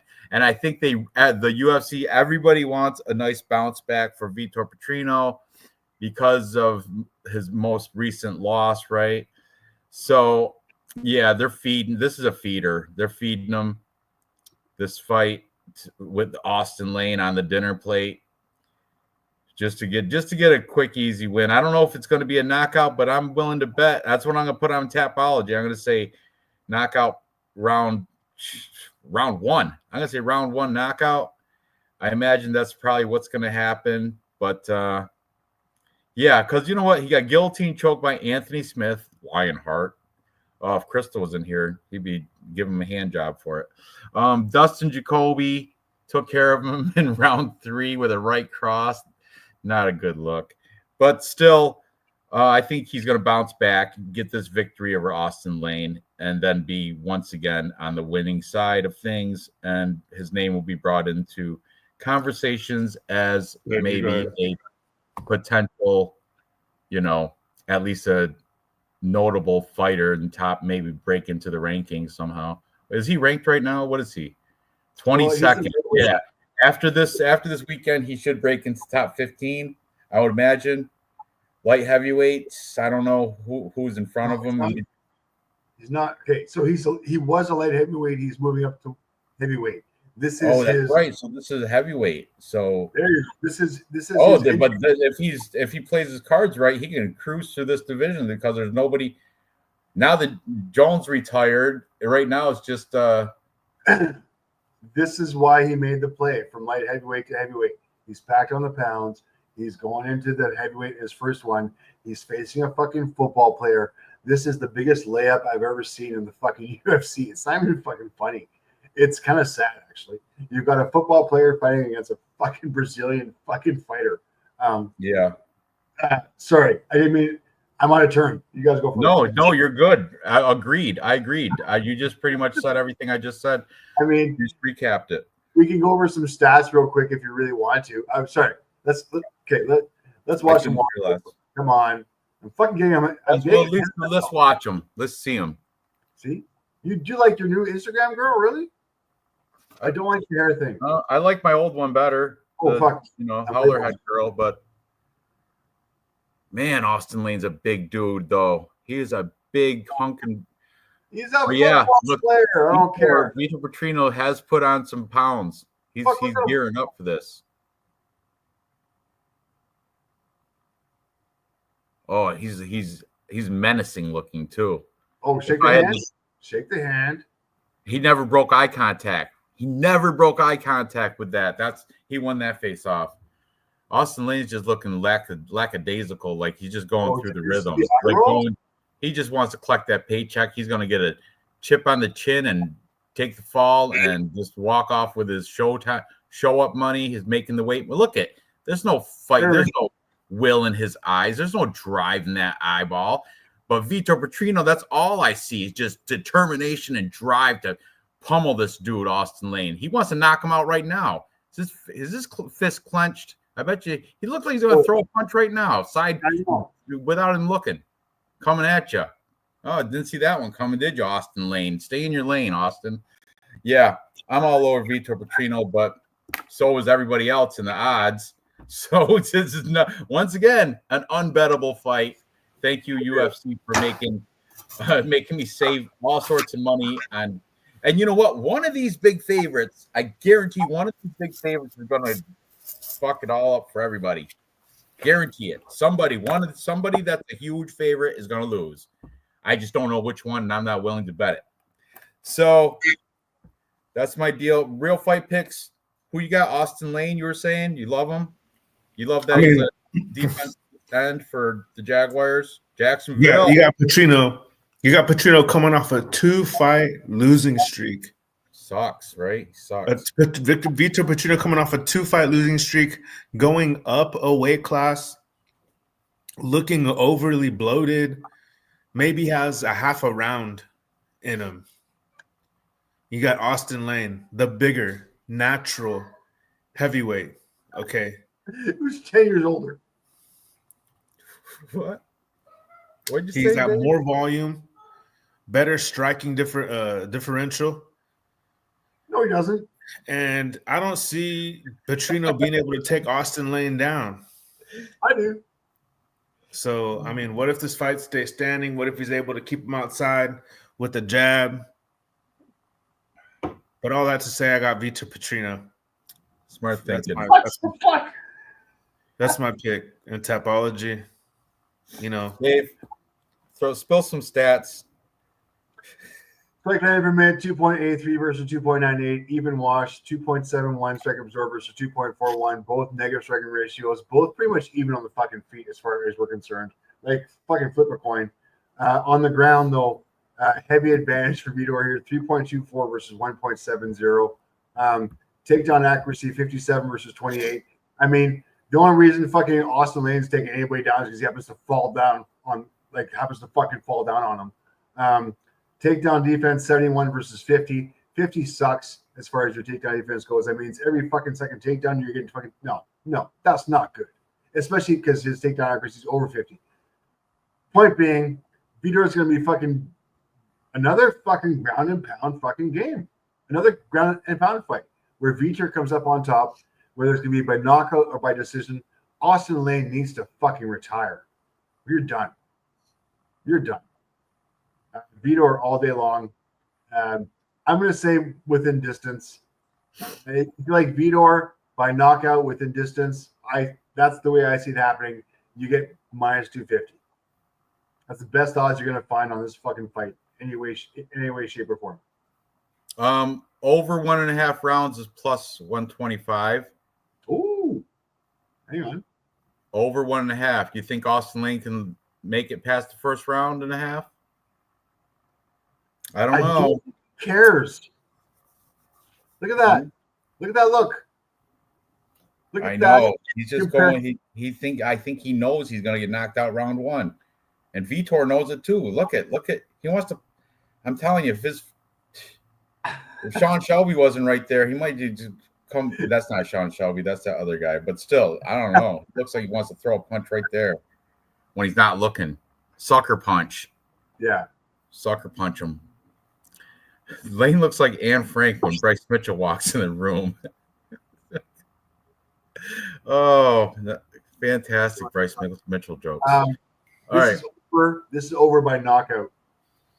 This is not going the distance. Let it finish playing out. I like to see Vitor not break eye contact until he talked. The whole thing, he never stopped eye contact, the entire face-off until – and Austin Lane he's just going through the motions too. Let me see it from walkout. Let's right here. We're right here. I don't like her scrunchie. I don't like Austin Lane scrunchie. Look at never breaks eye contact. He's looking into his soul right there. He's looking deep into it. He wants to see it. Is there a willpower in there? No. Austin Lane just there to collect the check, punch me in my glass jaw, through my filthy beard, punch through my filthy beard, glass jaw, and take me out. I'll get my show time.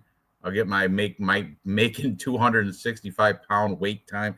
Oh, weight money, all that shit. Anyway, moving on. Finally, a fight that we can have this real discussion about.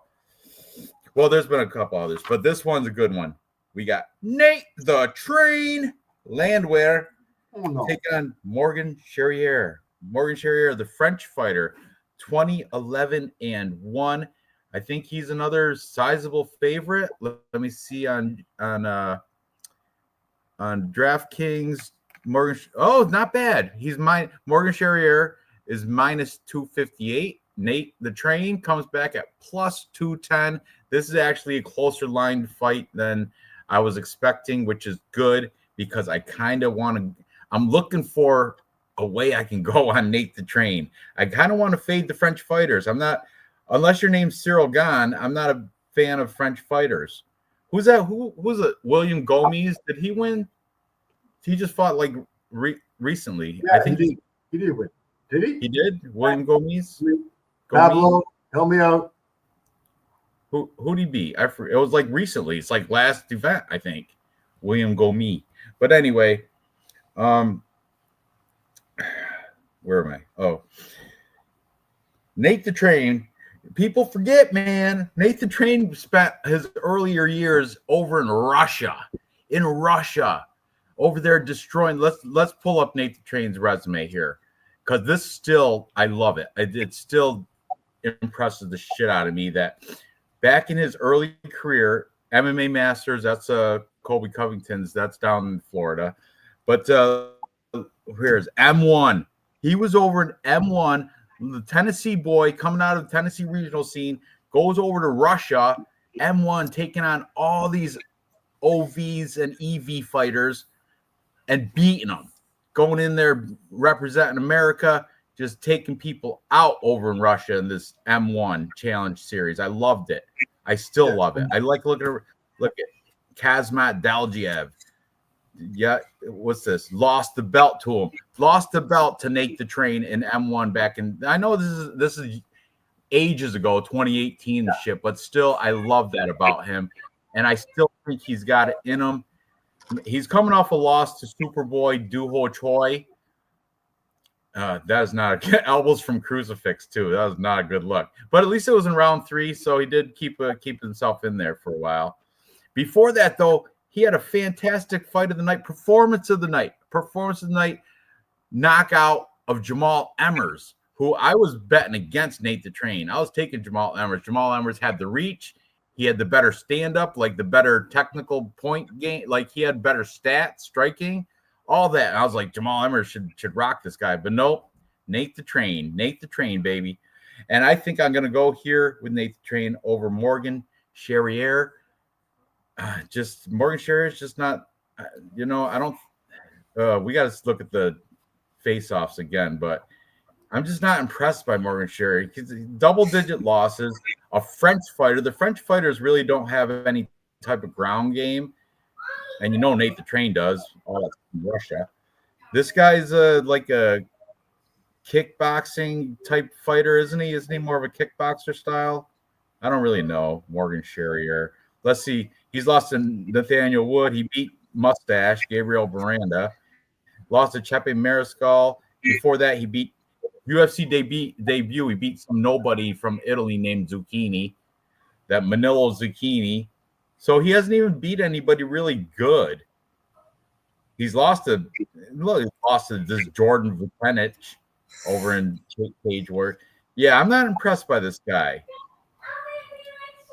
I'm not seeing anything that's like, oh, look out right here. He lost to Soren Bach. He lost to Paul. Yeah. I'm more impressed by this guy who he's losing to than who he's beating. So, yeah, I'm going to go with Nate the Train at plus money. He's at plus 2 something, I just said. Man, I like that. This is one of my rare underdog picks on this card because I don't have a lot, but this is one of them. Plus 210 for Nate the Train. What do you guys got on this? Man, I don't know, bro. I mean, if you had just came on and been like, Morgan Charrier is the younger fighter, he's an up-and-coming fighter, it makes sense that he's going to be winning this fight because, how high is his ceiling? We don't really know. He fought Chepe really good, and Chepe probably, destroys Landwehr. I thought you were going to come out and say something like that. Well, nope. He didn't say nothing like that. Yeah. So I'm kind of like, I don't like taking fighters who are 37 years old, flyweights. Now you have How those old are you? featherweights. How old are you? 42. Yeah. You think you still got it? No. At least you're being honest. Yeah. No. Look at Dave showing off his farmer tan. Look, I got a real job. Redneck. Yeah, but he probably had a, Gomi got cucked by Hyder Emil. That's right. Thank you, chat. Thank you. That's right. He beat that Hyder Emil and took my money. Got cucked. Landwehr's the type of guy, I like to go fishing with is that Gregor Gillespie, but he quit MMA to go fishing. I guess he's still on the roster from what I heard, but where is he now? Who knows? Real Fight Picks has a black belt, still got it. Oh yeah, he does still got it. You're on mute, by the way, Real Fight Picks. He bought that on sale though. He bought it at a garage sale. No. It's not even jiu-jitsu black belt, it's a karate one. No, Kiwi Brew's a real thinker. He's a real thinker, but there's more to the story. So, Nate the Train. Let's go. Dave, what do you got? So Real Fight Picks, you're all over Morgan Charrier or what? You didn't give a final answer. I'm gonna stick with the younger guy. I say he did good enough for me against Chepe. He didn't get knocked out or anything like that by Nathaniel Wood. And Nathaniel Wood, I don't know, did Nathaniel Wood? He hasn't fought Landwehr, right? Because Nathaniel Wood fought like bantamweight for a minute. So yeah, I'm gonna go with Charrier. I'm gonna go with Charrier. Not confident, but I'm playing to win. Like I'm picking to try to get that prediction right. Like I'm really probably gonna put him in a little parlay because. Yeah, I just can't do it. I can't do it. I know that there's outliers like Barcelos, Ronnie Barcelos, flyweight, 45 years old. But I mean, it's not really like that for everybody. I'm hoping that a little age shows, and then that's what I'm betting against, I think. Did you know Nate the Train Anaconda choked Ludovic Klein back in 2021 for a performance of the night? Ludovic Klein. Just saying. Yeah. Everyone gets lucky. Darren the Damage Elkins back in 2020. Darren the Damage Elkins. He was in his prime. Huh? That's when he was in his prime. 6 years ago. He beat Jamal Emmers in 2024 for a performance of the night. Uppercut, round 1. Jamal Emmers. This is last year. Prime. Only lost to the best. Duho Choi and Dan Ige. Most recent. Julian Erosa. That was back in 2021. But okay, go ahead. You can make a good argument. Morgan Sherrier. All right, Pablo. Here we go. I mean, you want a T-shirt bet? We could T-shirt bet. Oh, I'd love to. Let's do it. I owe you one. I owe you one. This is my get back. Now you're gonna owe me 2. And you got a big favorite too. Let's go. Good on you. Good on you for taking. Yeah, I got you. I hustled you. I bamboozled you. Mm-hmm. No, you just bamboozled yourself for taking a French fighter over Nate the Train. Go ahead, Dave. Who you got? Nate the Train Landwehr, strike land per minute, 5.59 versus 3.46. A fucking volume going Nate all day long. Strike absorb, 5.77. Negative striking ratio, or even, okay, let's go even striking ratio for Nate. 4.15 negative striking ratio for Morgan. On the feet, Nate's going to have the volume here. He's going to have the distance. He's going to be able to do this. He is the more experienced fighter, about 7 years, but still, he's still young enough to be competitive. On the ground, 0.85 versus 1.91, but 1.91 against fucking garbage. So I'm not fucking looking at that. Takedown accuracy, 41% versus 50%. You know what? Nate wants to keep it on the feet as much as possible. He'll keep it on the feet and he'll fucking win this fight.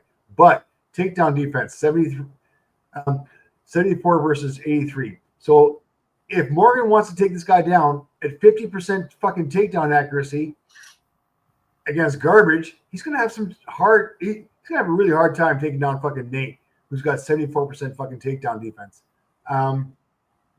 As far as submission goes, advantage to fucking Nate as well. I've got advantage to fucking Nate on the ground. I've got advantage Nate on the fucking feet. I've got advantage Nate everywhere. I don't know why the odds are what they are, but I'm fucking Nate all day long. You're fucking Nate all day long. Okay. That's a little homo. That's pretty gay. But look at he's working out. He's looking good. I'm fucking on Nate all day long. Look, he's throwing the nice punches. He's putting it in, putting the work in. I'd fuck him all day long too if I was gay like you, but I'm not, so I won't. But anyway, I do got him to win. You could not fucking pull him anyways. Let's be honest. I can look at. There's no way. There's no way. There's no way. You're pulling my crank like he's lifting those weights. Jesus Christ. I'm going to fucking. I'll be quiet. Last Frenchman to step to Nate quit before making it to the cage. I do believe that's true, too.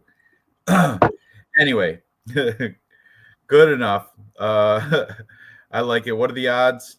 What you got? You got a minus. Plus 225 for Nate. There you go. Love it. For Morgan. All right. So you're also on the Nate the Train. I'm on the train. Awesome. That sounds so bad. Come on. Yesterday was the opening day for Saratoga Racetrack. So every year I go to opening day and I get pretty shit faced. And that was my line yesterday. It's like, hey girls, you want to ride the Orient Express? Right here, first class ticket to ride the Orient Express. Get in line. Oh, loving it. Working it. It was good. Good times. Put that on a shirt. Dave fucks Nate all day long. Yes. I'll fuck Nate all day long. We're back. In the background, just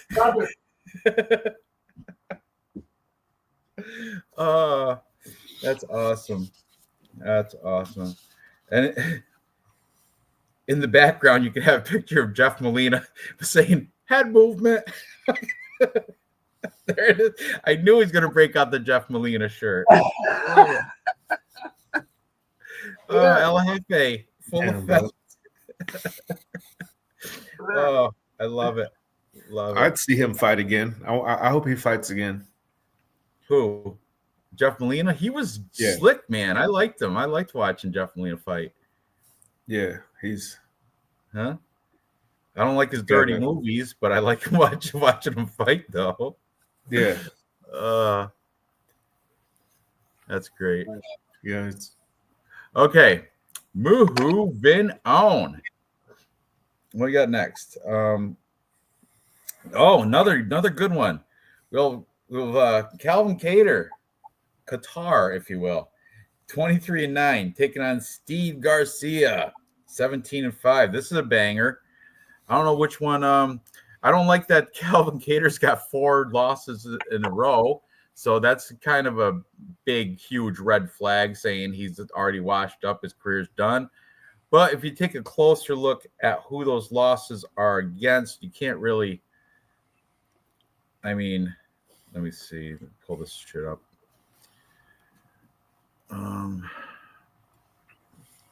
Where the really? You can't fucking Josh Emmett, Arnold Allen, Aljamain, Yusuf.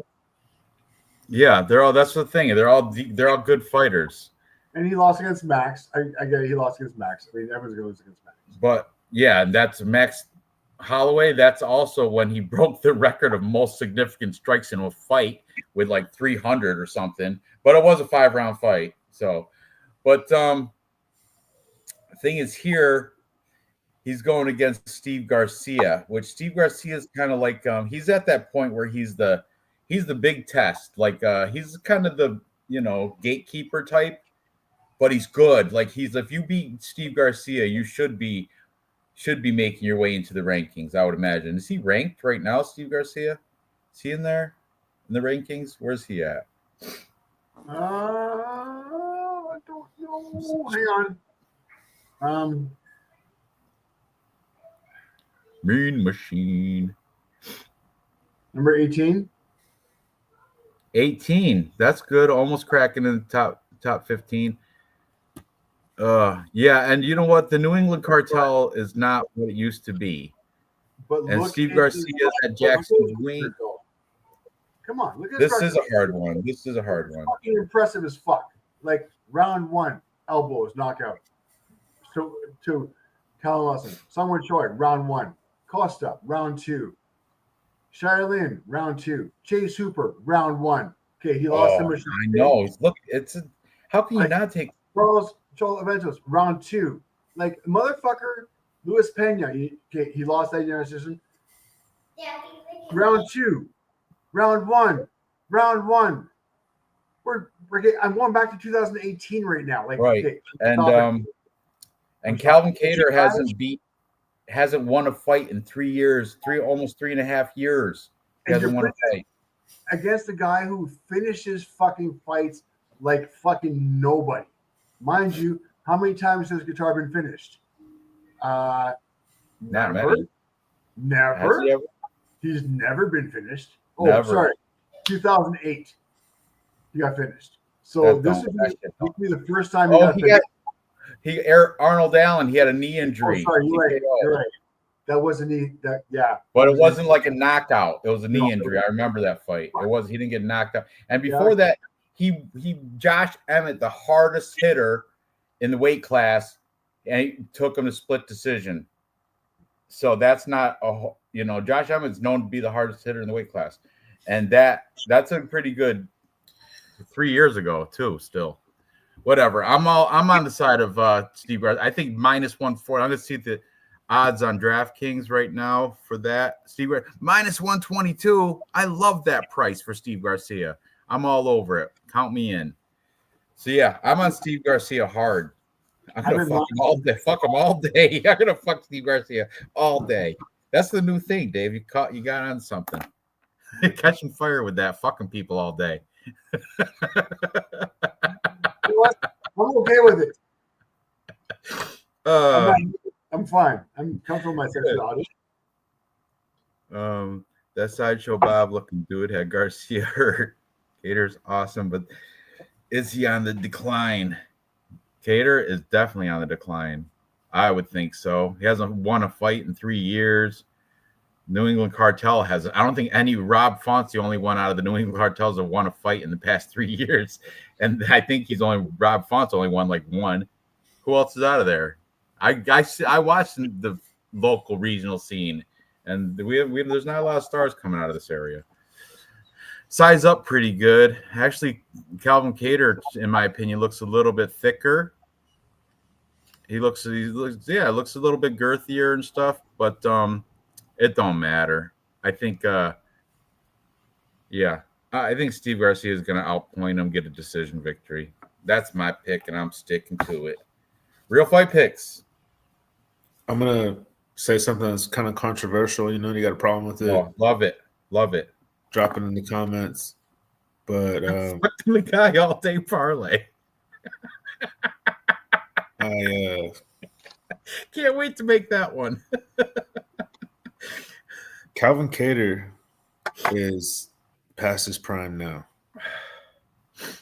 And there's a fight that definitely points to it, and it's his fight against Yusuf Zalal. Because if you take prime Calvin Cater and Yusuf Zalal, I mean, Cater's supposed to finish that guy all day long. I mean, this is Calvin Cater, you know, the best boxer in the UFC. You know, he was the top 5, I believe, at one point. And, you know, he didn't do that great. He had a really poor showing. And there's something going on. You know, he's got some kind of injury that he doesn't talk about or something, you know. Yeah, and he looks like he's got gynosyphilis or something in his. I don't know. He didn't look too bad. What do you mean? Looks even his topology, like you said, he's looking scared. He's looking like he looked thicker. He looked thicker than he did. Look right there in his topology picture. Don't he look scared? Like he's got something. Like he just tested positive. Something in the eyes. Huh?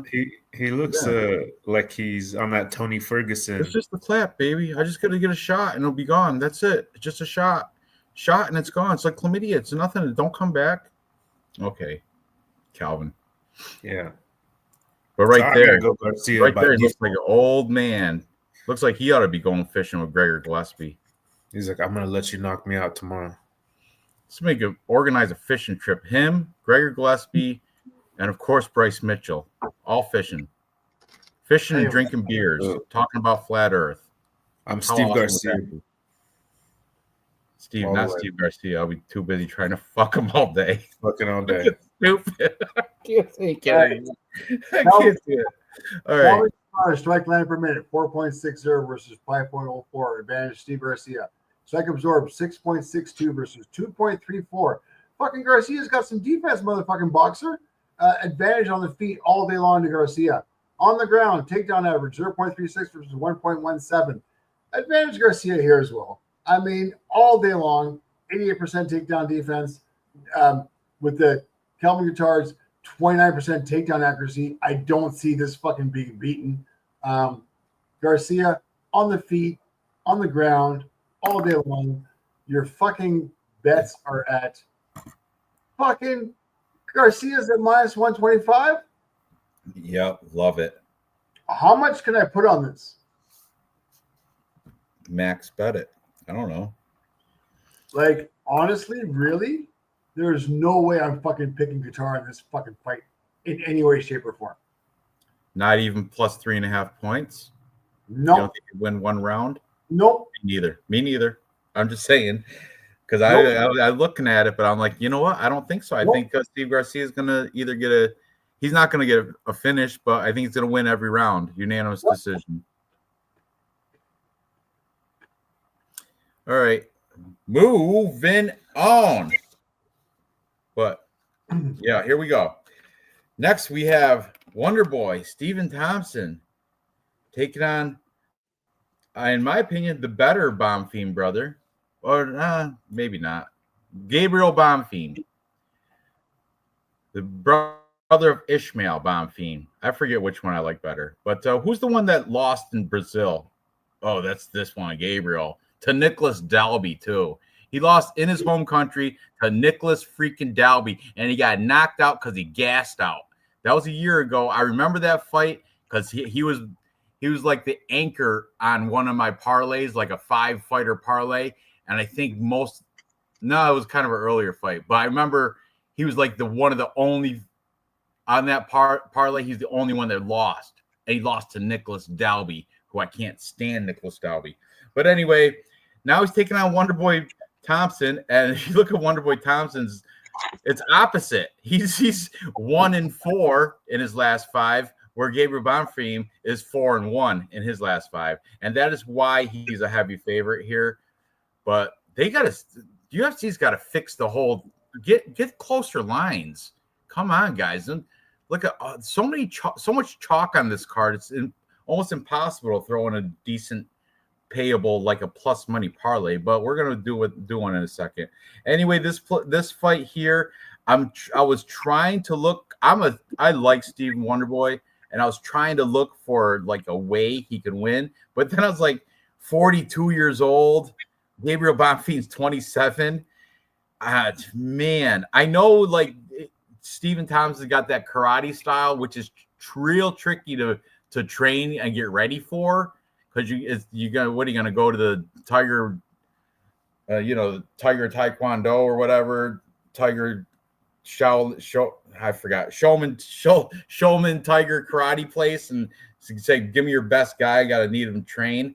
He's still not gonna match Stephen Thompson, but that's all Stephen Thompson's got is that karate style, and he does have kind of takedown defense. But if you do get him to the ground, which Gabriel Bonfim probably will, it's all done. I mean, Stephen Thompson has no answer except for to maybe try to get up, which he's not really that good at. Well, I think he used to be decent at it, but not 42. He can't do it. So here's another one where we already spent too much time on. I got Bonfim. I think he might even get a submission after he gets it down to the ground because his cardio is slacking. And to be honest with you, Stephen Wonderboy at 42 probably got better cardio than Gabriel Bonfim at 27 when it comes to the third round. Because you've seen it before. That's where Gabriel lost to Nicholas Dalby. Cardio. He gassed out. He was winning that fight until he lost. So, I'm on Gabriel Bonfim, but I don't like it. I doubt on my greedy ass would probably put it in a. No, I can't even. He's too big of a favorite. I'm not touching it on a bet. But my Tapology pick will be Bonfim by submission. Round 2 submission. So what do you think? Real fight picks? Come on. Did you see what Stephen Wonderboy Thompson did to Johnny Hendricks? When was that? 10 years ago? This is Tahine. I don't know. It just felt like it. Sorry. Johnny Hendricks. Let me go Johnny put my foot Hendricks. in that. Didn't he like retire 5 years ago or something? But he was a champ. You make it to the top for a reason. Let's see. Look at all the sea of red I have to cross. Oh, here it is, Johnny Hendricks. 2016. Spinning back kick and punches. Performance of the night in 2016. Beautiful. That was 9 years ago, my friend. 9 years. That's older than your daughter. Last time when he fought Johnny Hendricks, your daughter wasn't even a sparkle in your eye, bud. He beat Rory McDonald, too. Yeah, that was also 9 years ago. There we go. Another good win. He beat Jorge Masvidal. Oh, come on man. Vicente Luque, Jeff Neal. Kevin Holland. Put some respect on his name. That's fucking nice. I like it. Come on now. Mind you, he doesn't have a chance in fucking hell tonight, or tomorrow night, but whatever. Man, I'm gonna pick my. I'll take Gabriel Bonfim, but I'm this close right now. This close. Ooh, he beat Robert Whitaker back in 2014.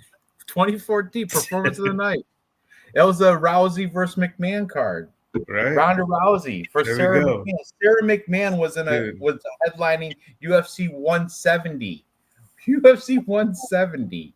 Get This out of close. here. I'm this close right now. I'm gonna go Anyway. with Bonfim.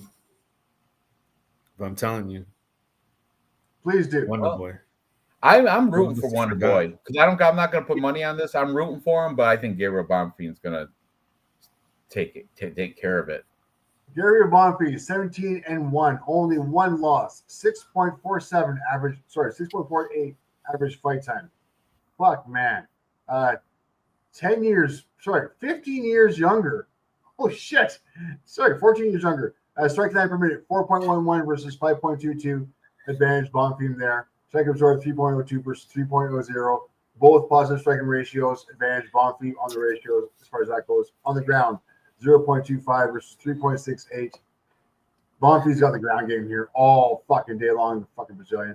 Takedown accuracy, 41 versus 63%. 76 and 73%. 2.2 submission average for fucking Bonfim. Bonfim's got him on the ground. I think he's got him on the feet too. I realize the legends that fucking Stephen Thompson has fought. He is born in 1983 versus 1997. Where's that? In Ah, 2014, he was, 2014, Gabriel Bonfim. What is he now at 27? So he was 16. He wasn't even driving. I know.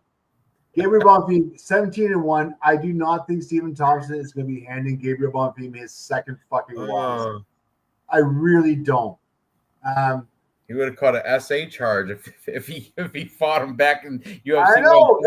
He would have caught a charge. I mean, I get it. The Nicholas Dalby loss was a shit fucking loss. It was the fight of the night. It was a mistake. But before that, look at all the green. Come on now. You got to think that the UFC is going to invest in this guy as opposed to Stephen Thompson. Stephen Thompson, a gatekeeper. I get it. Gatekeeper. Fucking going to be there forever. After this loss, we'll still have his fucking contract extended because of the people he's fucking fought against. But I do think this one sneaks through. I do think Gabriel is good enough to fucking beat this guy. Do you think he can minus 3.5 them, like unanimous or not finish? A finish or unanimous? Because that's at minus 230. If you take Gabriel Bonfim to cover 3.5 points or get a finish, minus 230. Still 2-1. Actually, you know what? That is not it. I mean, I just don't see. Do you see fucking Thompson being finished? He's going to sub him, I think. Yes, I see him getting subbed. Ooh. What's the sub line? Hang on a second. Let me see the history. So he's gotten choked. knocked out. He's gotten choked out.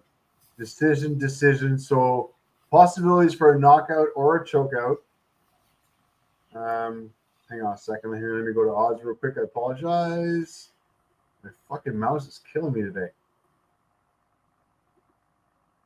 Oh, that's right. Remember he bitched about making weight for the Pereira fight. And remember that whole thing? And he's like, I should get money even because I kept it professional. Right. Oh, that was weak. Anyways, Bonfim by submission is plus 125, which is honestly the best odds you're gonna get from the bookmakers. Because by TKO he's at plus 450, by decision he's at plus 220. So bookies agree with you. TKO is plus 450. I don't see. That's the thing with if he gets it, could be like a ground and pound finish if he gets it to the ground. But I think submission. I think he's going to take his back or something. Take his back or give him a guillotine or something. He's going to find a submission. But yeah. Any of you guys not take or real fight picks? Are you going with your hero, Stephen Thompson? Man, I want to. I think he can win by decision. First Kids TV agrees with you. If it was plus 1,000, I would do it. But it's only plus 500. I see other better spots. Yeah, I'm gonna go with Gabriel Bonfim. to finish the fight. So that minus 230 or minus 3.5, I would do that one. This is gonna be inside. All right. Let's go to the main event. You ready? Let's go for it. We got Derek Lewis, Black Beast, taking on Teixeira. Teixeira now undefeated, 8-0. I think they're all knockouts too, early, right? However, what sticks out to me is this guy's still prospecty. Whereas Derek Lewis has been in so many main events, so many headliners. You know what I mean? How his past is littered with all sorts of experience. Let's open it up. 28-12 for the Black Beast, and I guess he's looking. Then something said he came in the lightest he's ever been for a weigh-in. So that means he's keeping it real, keeping it in shape, putting the time in, and hopefully in the gym. I'm gonna check out his Instagram in a second, but he's coming off a win over Rodrigo Nascimento, of course, ground and pound punches, overhand right to ground punches. He lost that fight to Jalton Almeida, but that went the distance. That's impressive. So his cardio's intact. Beat Marcos Rogério de Lima. Then he had the string of losses here, which is not good. Sergey Spivak, Sergey Pavlovich, Tai Tuivasa.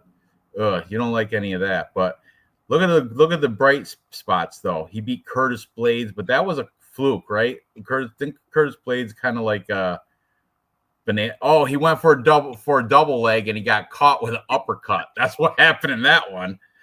Yeah, that was awesome. Man, the thing is, Teixeira, I don't trust that. I don't think he's got enough experience to be headlining but he is undefeated. How do you say that nickname? Zcow, whatever. Stupid. Yeah, so he's got all finishes. Let's see. He's got 7 wins by knockout, 1 win by submission. And the longest his fight has gone, all in the first round. Every fight he's finished has been in the first round.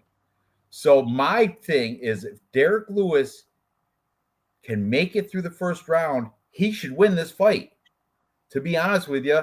Because this guy, Teixeira, has never made it out of the first round. I mean, he's doing it right. He's finishing everybody. Oh, he does. There's modified rules kickboxing.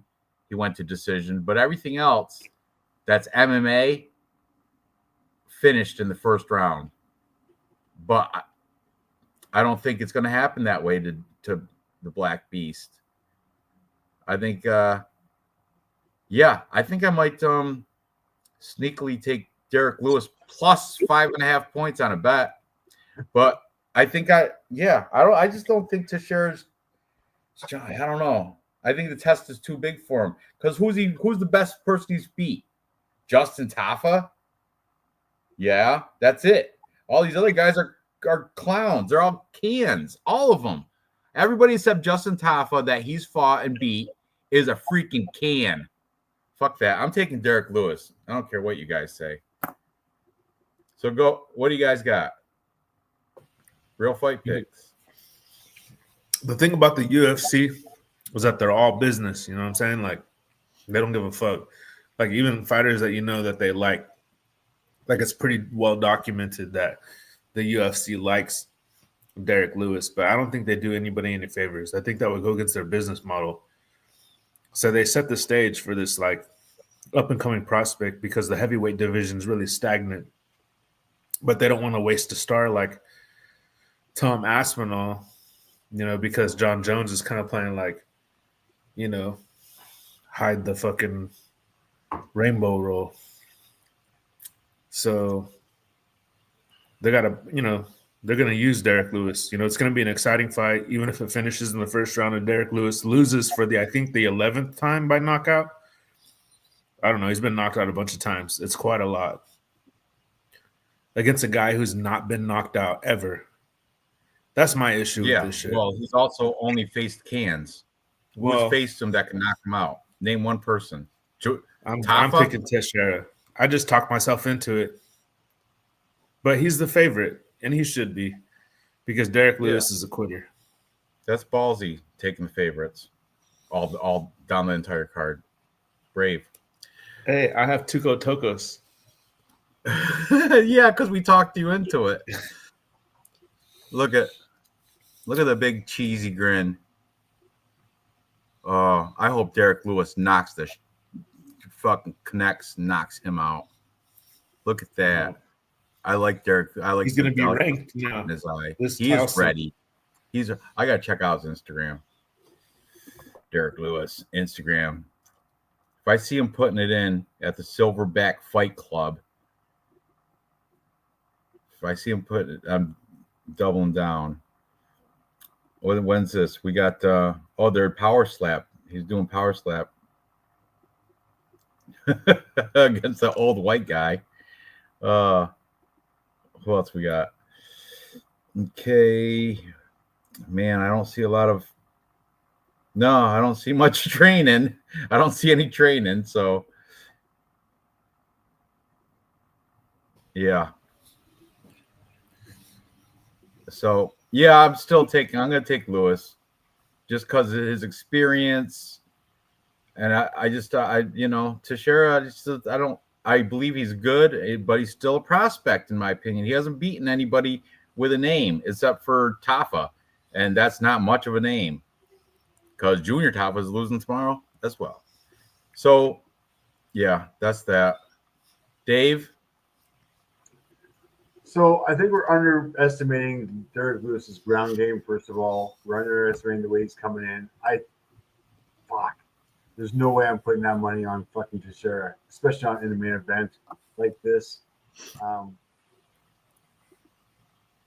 They're both the same weight. Strike land per minute, 2.42 versus 14.61. A little bit scary there.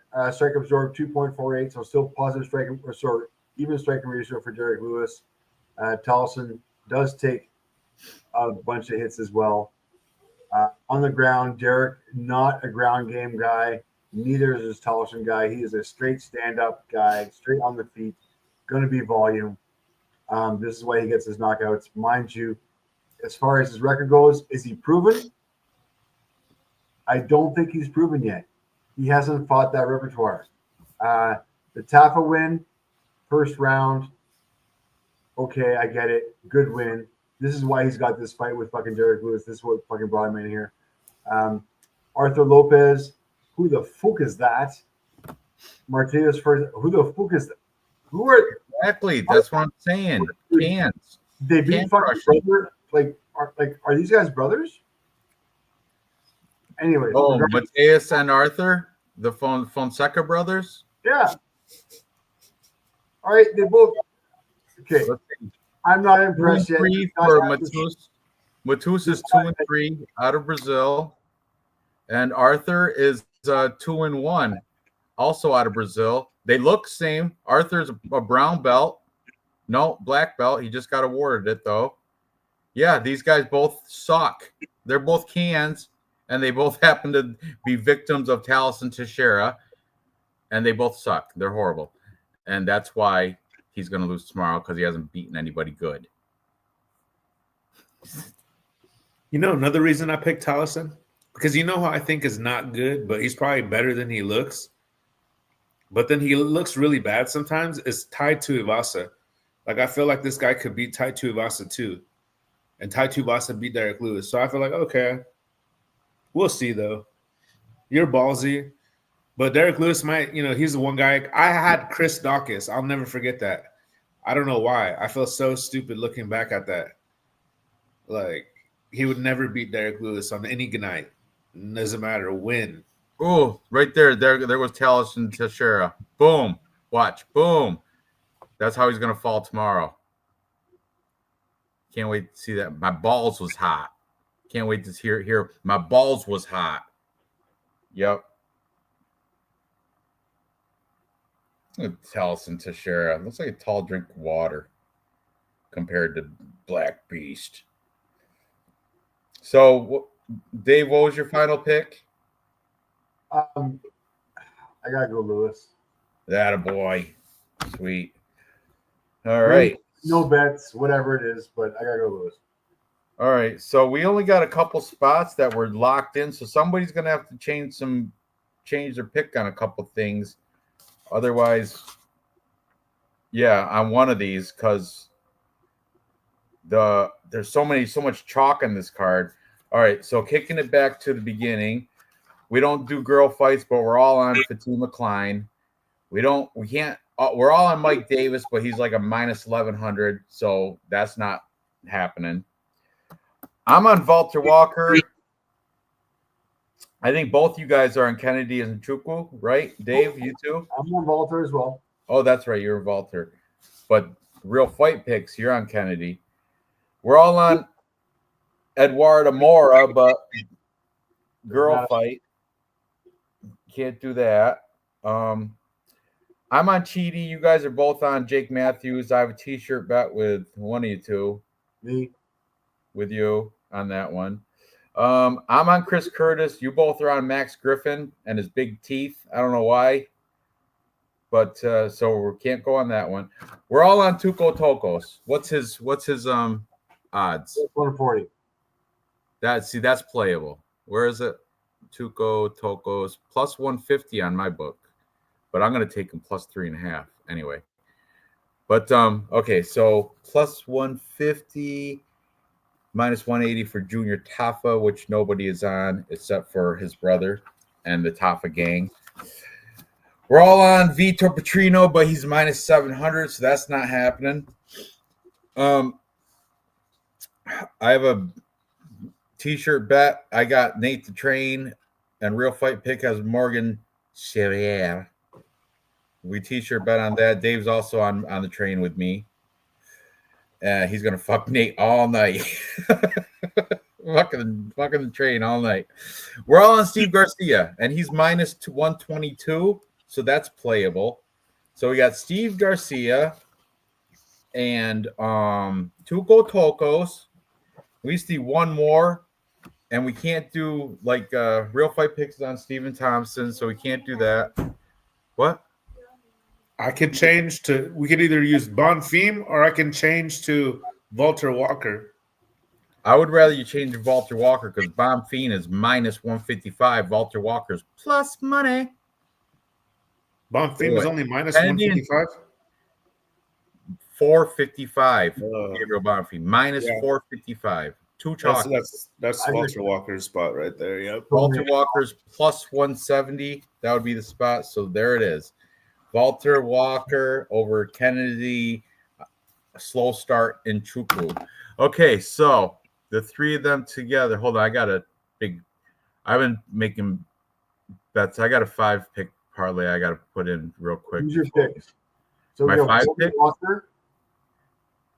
We have Walter Walker, Steve Garcia, and Tuco Tokos. That's our picks. Let's do that right now. I'll just take all these out.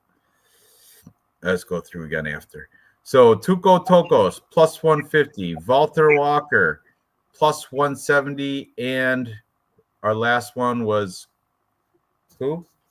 Steve Garcia. Steve Garcia, and he is minus 122.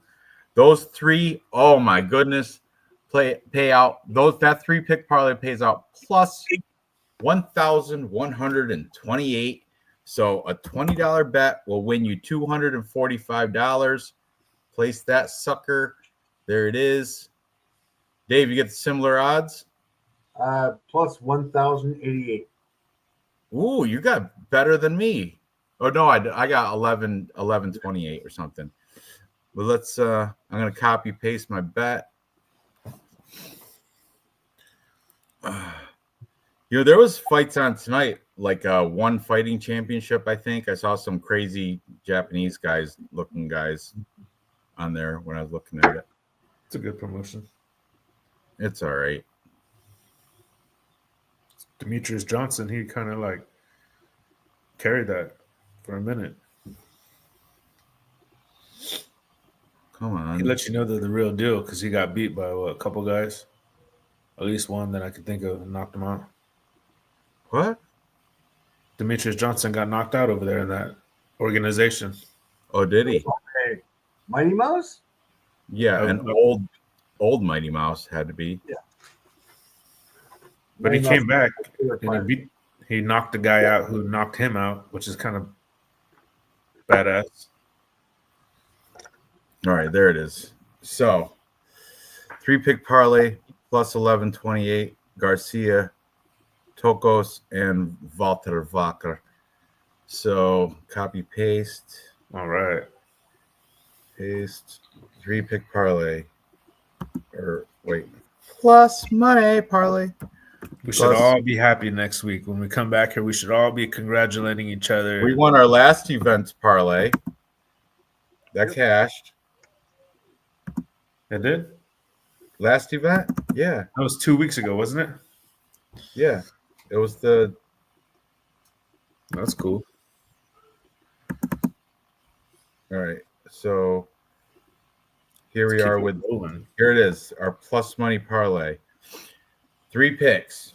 Plus 1128. We got Steve Garcia, Tuco Tokos, and Walter Walker. $20 to win you $240.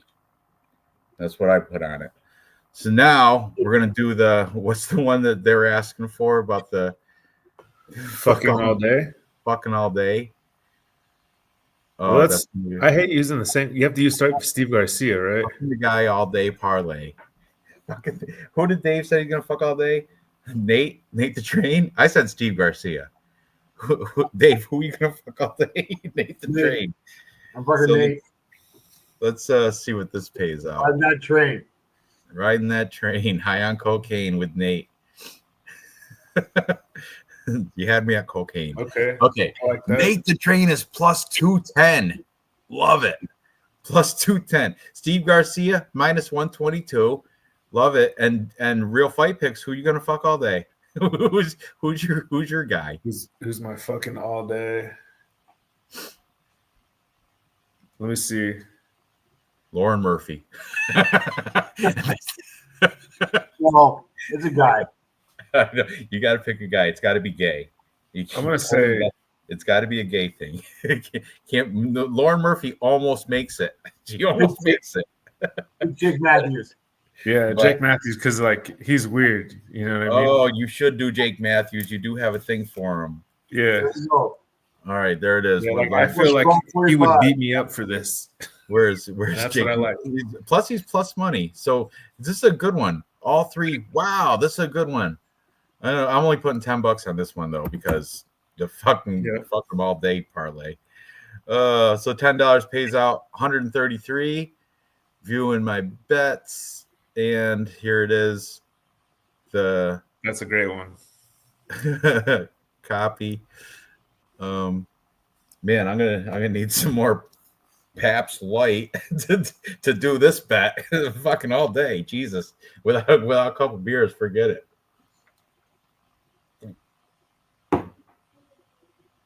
All right, so paste. What are we calling this? Thank you, Kiwi Brew. Thank you for Murphy. Real fight pick. She has the look. Oh, God bless you. Hey, I'm gonna be able to spend like 45 minutes now. Fucking the guy all day parlay. That's what we're calling this. Okay. Man, it's gonna be a good Sunday. What? He's recovering. I'm gonna rub her feet. Who, Lauren Murphy? Ew.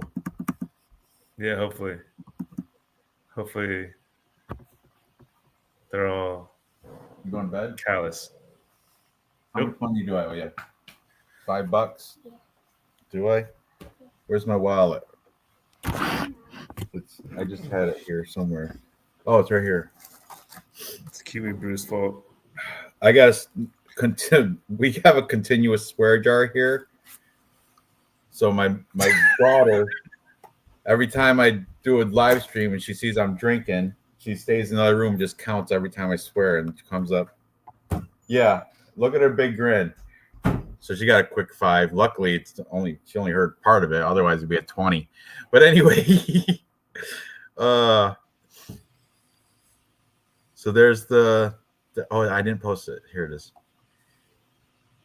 Like that Here it is. Fucking the guy all day parlay.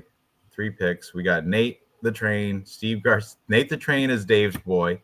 Steve Garcia is my bow of the night, and Jake Matthews. That's the weird Muslim fetish one that Real Fight Picks has got that weird white Muslim fetish thing. Bro. Fucking the guy all day parlay needs to be a new T-shirt too. Man, Capper, the Teespring is gonna be pissed off at me making all these fucking T-shirts. Teespring's is like, no more. I put a Plus Money Junkie T-shirt on there. Dave managed to get one. They took it off because it says Junkie or something. I don't know. I can't make it anymore. There's like, nope, no more. But I have one. You have one too, right? Plus Money Junkie T-shirt, Dave. Oh yeah. Yeah, that's a classic. A new one. So hard to get. Oh, the cryptic kid fetish. Yeah, that's the Celtic kid. Cryptic kid. Jake Matthews. Yeah, the white Muslim fetish. That's a weird one. I don't know. You can't get. They're rare. I try to play that card, the exotic. Oh, been with a half Korean before. No, I tried to play that. I can't play the been with a white Muslim before. Yeah, I bet you haven't. Yeah, that's like you're trying to do like. Fucking Real Fight Picks gonna be doing it all night long with Jake Matthews. Cheers to that. All right, perfect timing. Midnight here. Well, 5 of midnight. We have any other parlays can we make out of this real quick? How about a BLM Black Lives Matter parlay? Can we do one of them? I don't think there's enough. What are you kidding me? There's plenty enough. Except we're different. Except because like I'm the only one on Cheaty. He's black. Yeah. Mike Davis, he's hockey. We're mixed up on Chris Curtis, Max Griffin, and nobody even knows who's blacker on that one. There's a big debate out. Big debate. How about Tuco Tokos and Junior Tafa? They're not even. They're like light brown. They don't Tafa's more. You might be right. There might not be enough BLMs. I don't like Morgan Sherrier. No, there is. There's Derek Lewis, Cheaty. Derek. You could do Morgan, or you could do. I'm not doing Morgan. Max Griffin. I'll do Derek, Cheaty, Chris Curtis. I would do Kennedy. Hey, Derek and Cheaty is fine. Your boy Kennedy and Chuku can get the BLM. Oh, there you go. All right, let's do it. He's like. Straight from the original four leg BLM one. Yeah, I mean he's BLM by himself. All right, I will actually. Mike Davis minus 1100 can't do it. Okay, Cheaty minus 205. Or no, Cheaty was minus 162. And Chuku Kennedy and Chuku minus 205. There you go. I'm gonna leave Chris Curtis out of it. Yeah, no, fuck that. I'm gonna leave Austin Lane out of it. I don't even know if he's black. He's like he might be sucking air. That Chris Curtis. We don't know what he's gonna look like. It's gonna be a surprise. And Derek Lewis, yeah, he's the only plus money on this. But wasn't there a fourth? I'm gonna leave Morgan out. Yeah, it was just those three because I can't choose out of Chris Curtis, Max Griffin. So it's just these three, but it's still plus money, plus 718. I like that. Do that. BLM for $10, $10 bring you 80. Viewing my bets, copy paste the BLM. Hey, bro, off camera, I don't even think I can talk about that stuff. Why? Because you live in California? No. California is so soft. It's so I know you're gonna boy out there. There's a downfall of the nation is your state. Makes me want to move to Canada. Yeah, I know. It's crazy. Now they're talking about taking away fantasy sports. It was in the news. That's You some barely even Sacramento. had it over there in California. You barely had fantasy sports, didn't No, you? Prize Picks. They want to take it away. California is a fucking horrible place. Yeah. Hey, you know, everywhere I look, even in the poorest of neighborhoods where nobody has any money and most people are homeless, there's car chargers, electric car chargers, like in the grimiest, like better watch where you step, don't step on a needle areas. There's car chargers, just a bunch of them, like unnecessary amounts that never get used. They're the cleanest Oh, things. the electric car chargers, electric charging Yeah. stations. Dude, Yeah, in the I mean, I'm telling That you, shit, dude. If you get electric car, they can control it. You know, a kid from Belgium hacked into a car, a Tesla that was on the autobahn while the guy was driving. He hacked into it, electric car, and opened the fucking door while the guy was driving. A kid, like a 16-year-old hacker, hacked into the guy's car and opened his door when he's driving on the autobahn in a different country, in Germany. This kid was from Belgium. This happened like 3 years ago too. I don't trust it. I don't trust those self-drivers or any electronic car because it could be all controlled. I mean, you can crawl in that rabbit hole, but for real, a gas-powered car, you don't have to rely on a charging station. It'll still get you 400 miles until you run out of gas. So basically, I mean, they're gonna push that. It's already done. You know, they're gonna make gas cars illegal here. They're not gonna be legal here in 2030. I think Who's that? Newsom? Is that right? That's your governor, Newsom? What a jackass he is. Our governor's a piece of shit too. Hochul. She sucks. I miss Andrew Cuomo. I'm gonna move to Tennessee with Nate the Train. Nate the Train, except for weed's illegal down there, so I can't do that. Anyway, I like AOC, like for like, you know, carnal reasons. For fantasy, for mind fantasy. She made your staff. She made your staff your mind staff. AOC which makes me want staff. Yes, she gets staph infection. All right. Good night, homie. Well, that's it for me. It's after midnight, so that's the witching hour. I gotta go. But good luck to everybody tomorrow. Here's our real plus money junkie pick for the card right here. Garcia, Tokos, Walter Walker. And then we have our next parlay would be the fucking the guy all day parlay. That's Nate, Steve, and Jay. Steve Garcia's. He's in two of our three parlays. And finally, the BLM parlay: Kennedy, Cheedy, and Derek Lewis. Black Lives Matter. Anyway, it's in Nashville. What time is it? It's a regular time, 6 p.m. So regular time. Looking forward to it. Good luck tomorrow, and see you guys next week. Is it next week a pay-per-view or a fight night? Real quick, guys. Likely. What? Oh, I think it's a pay-per-view. It's the one with let me see. It is, right? Oh man. Give me a hot second. What is it? I think it's going to be like amazing cards. I think they're like the next 3 cards after this are like stacked. Just really good. Some good shit coming up. I heard I saw an article today. It said Shavkat is going to if he after he wins the title, he's retiring because he got health issues. Not Shavkat. Kamzat is gonna. Sorry, next event is UFC 318 Holloway versus Poirier 3. Ooh, that's a good one. Yeah. Blessed Max Holloway. It is a pay-per-view. I want to see what other hot fights are on it. Oh, we got Dan Ige Johnson versus Daniel fighting Zeltinger. Patricio Pitbull. Why am I not sure? Yeah. Ooh, Roman Kopylov. I think he's gonna beat Paulo Costa. This is a good run. D-Rod versus Kevin Holland. Vittori's on here. All sorts of there's my old beau, Kyler Phillips. Dude, Costa's back against Kopylov? Jesus Christ. Oh, there's that guy with the runes, with the Viking runes all tattooed on him. Robert Valentine. I like that dude. He's going against some guy I never heard of, Atiba Gautier. Interesting. Anyway, next week. Yep.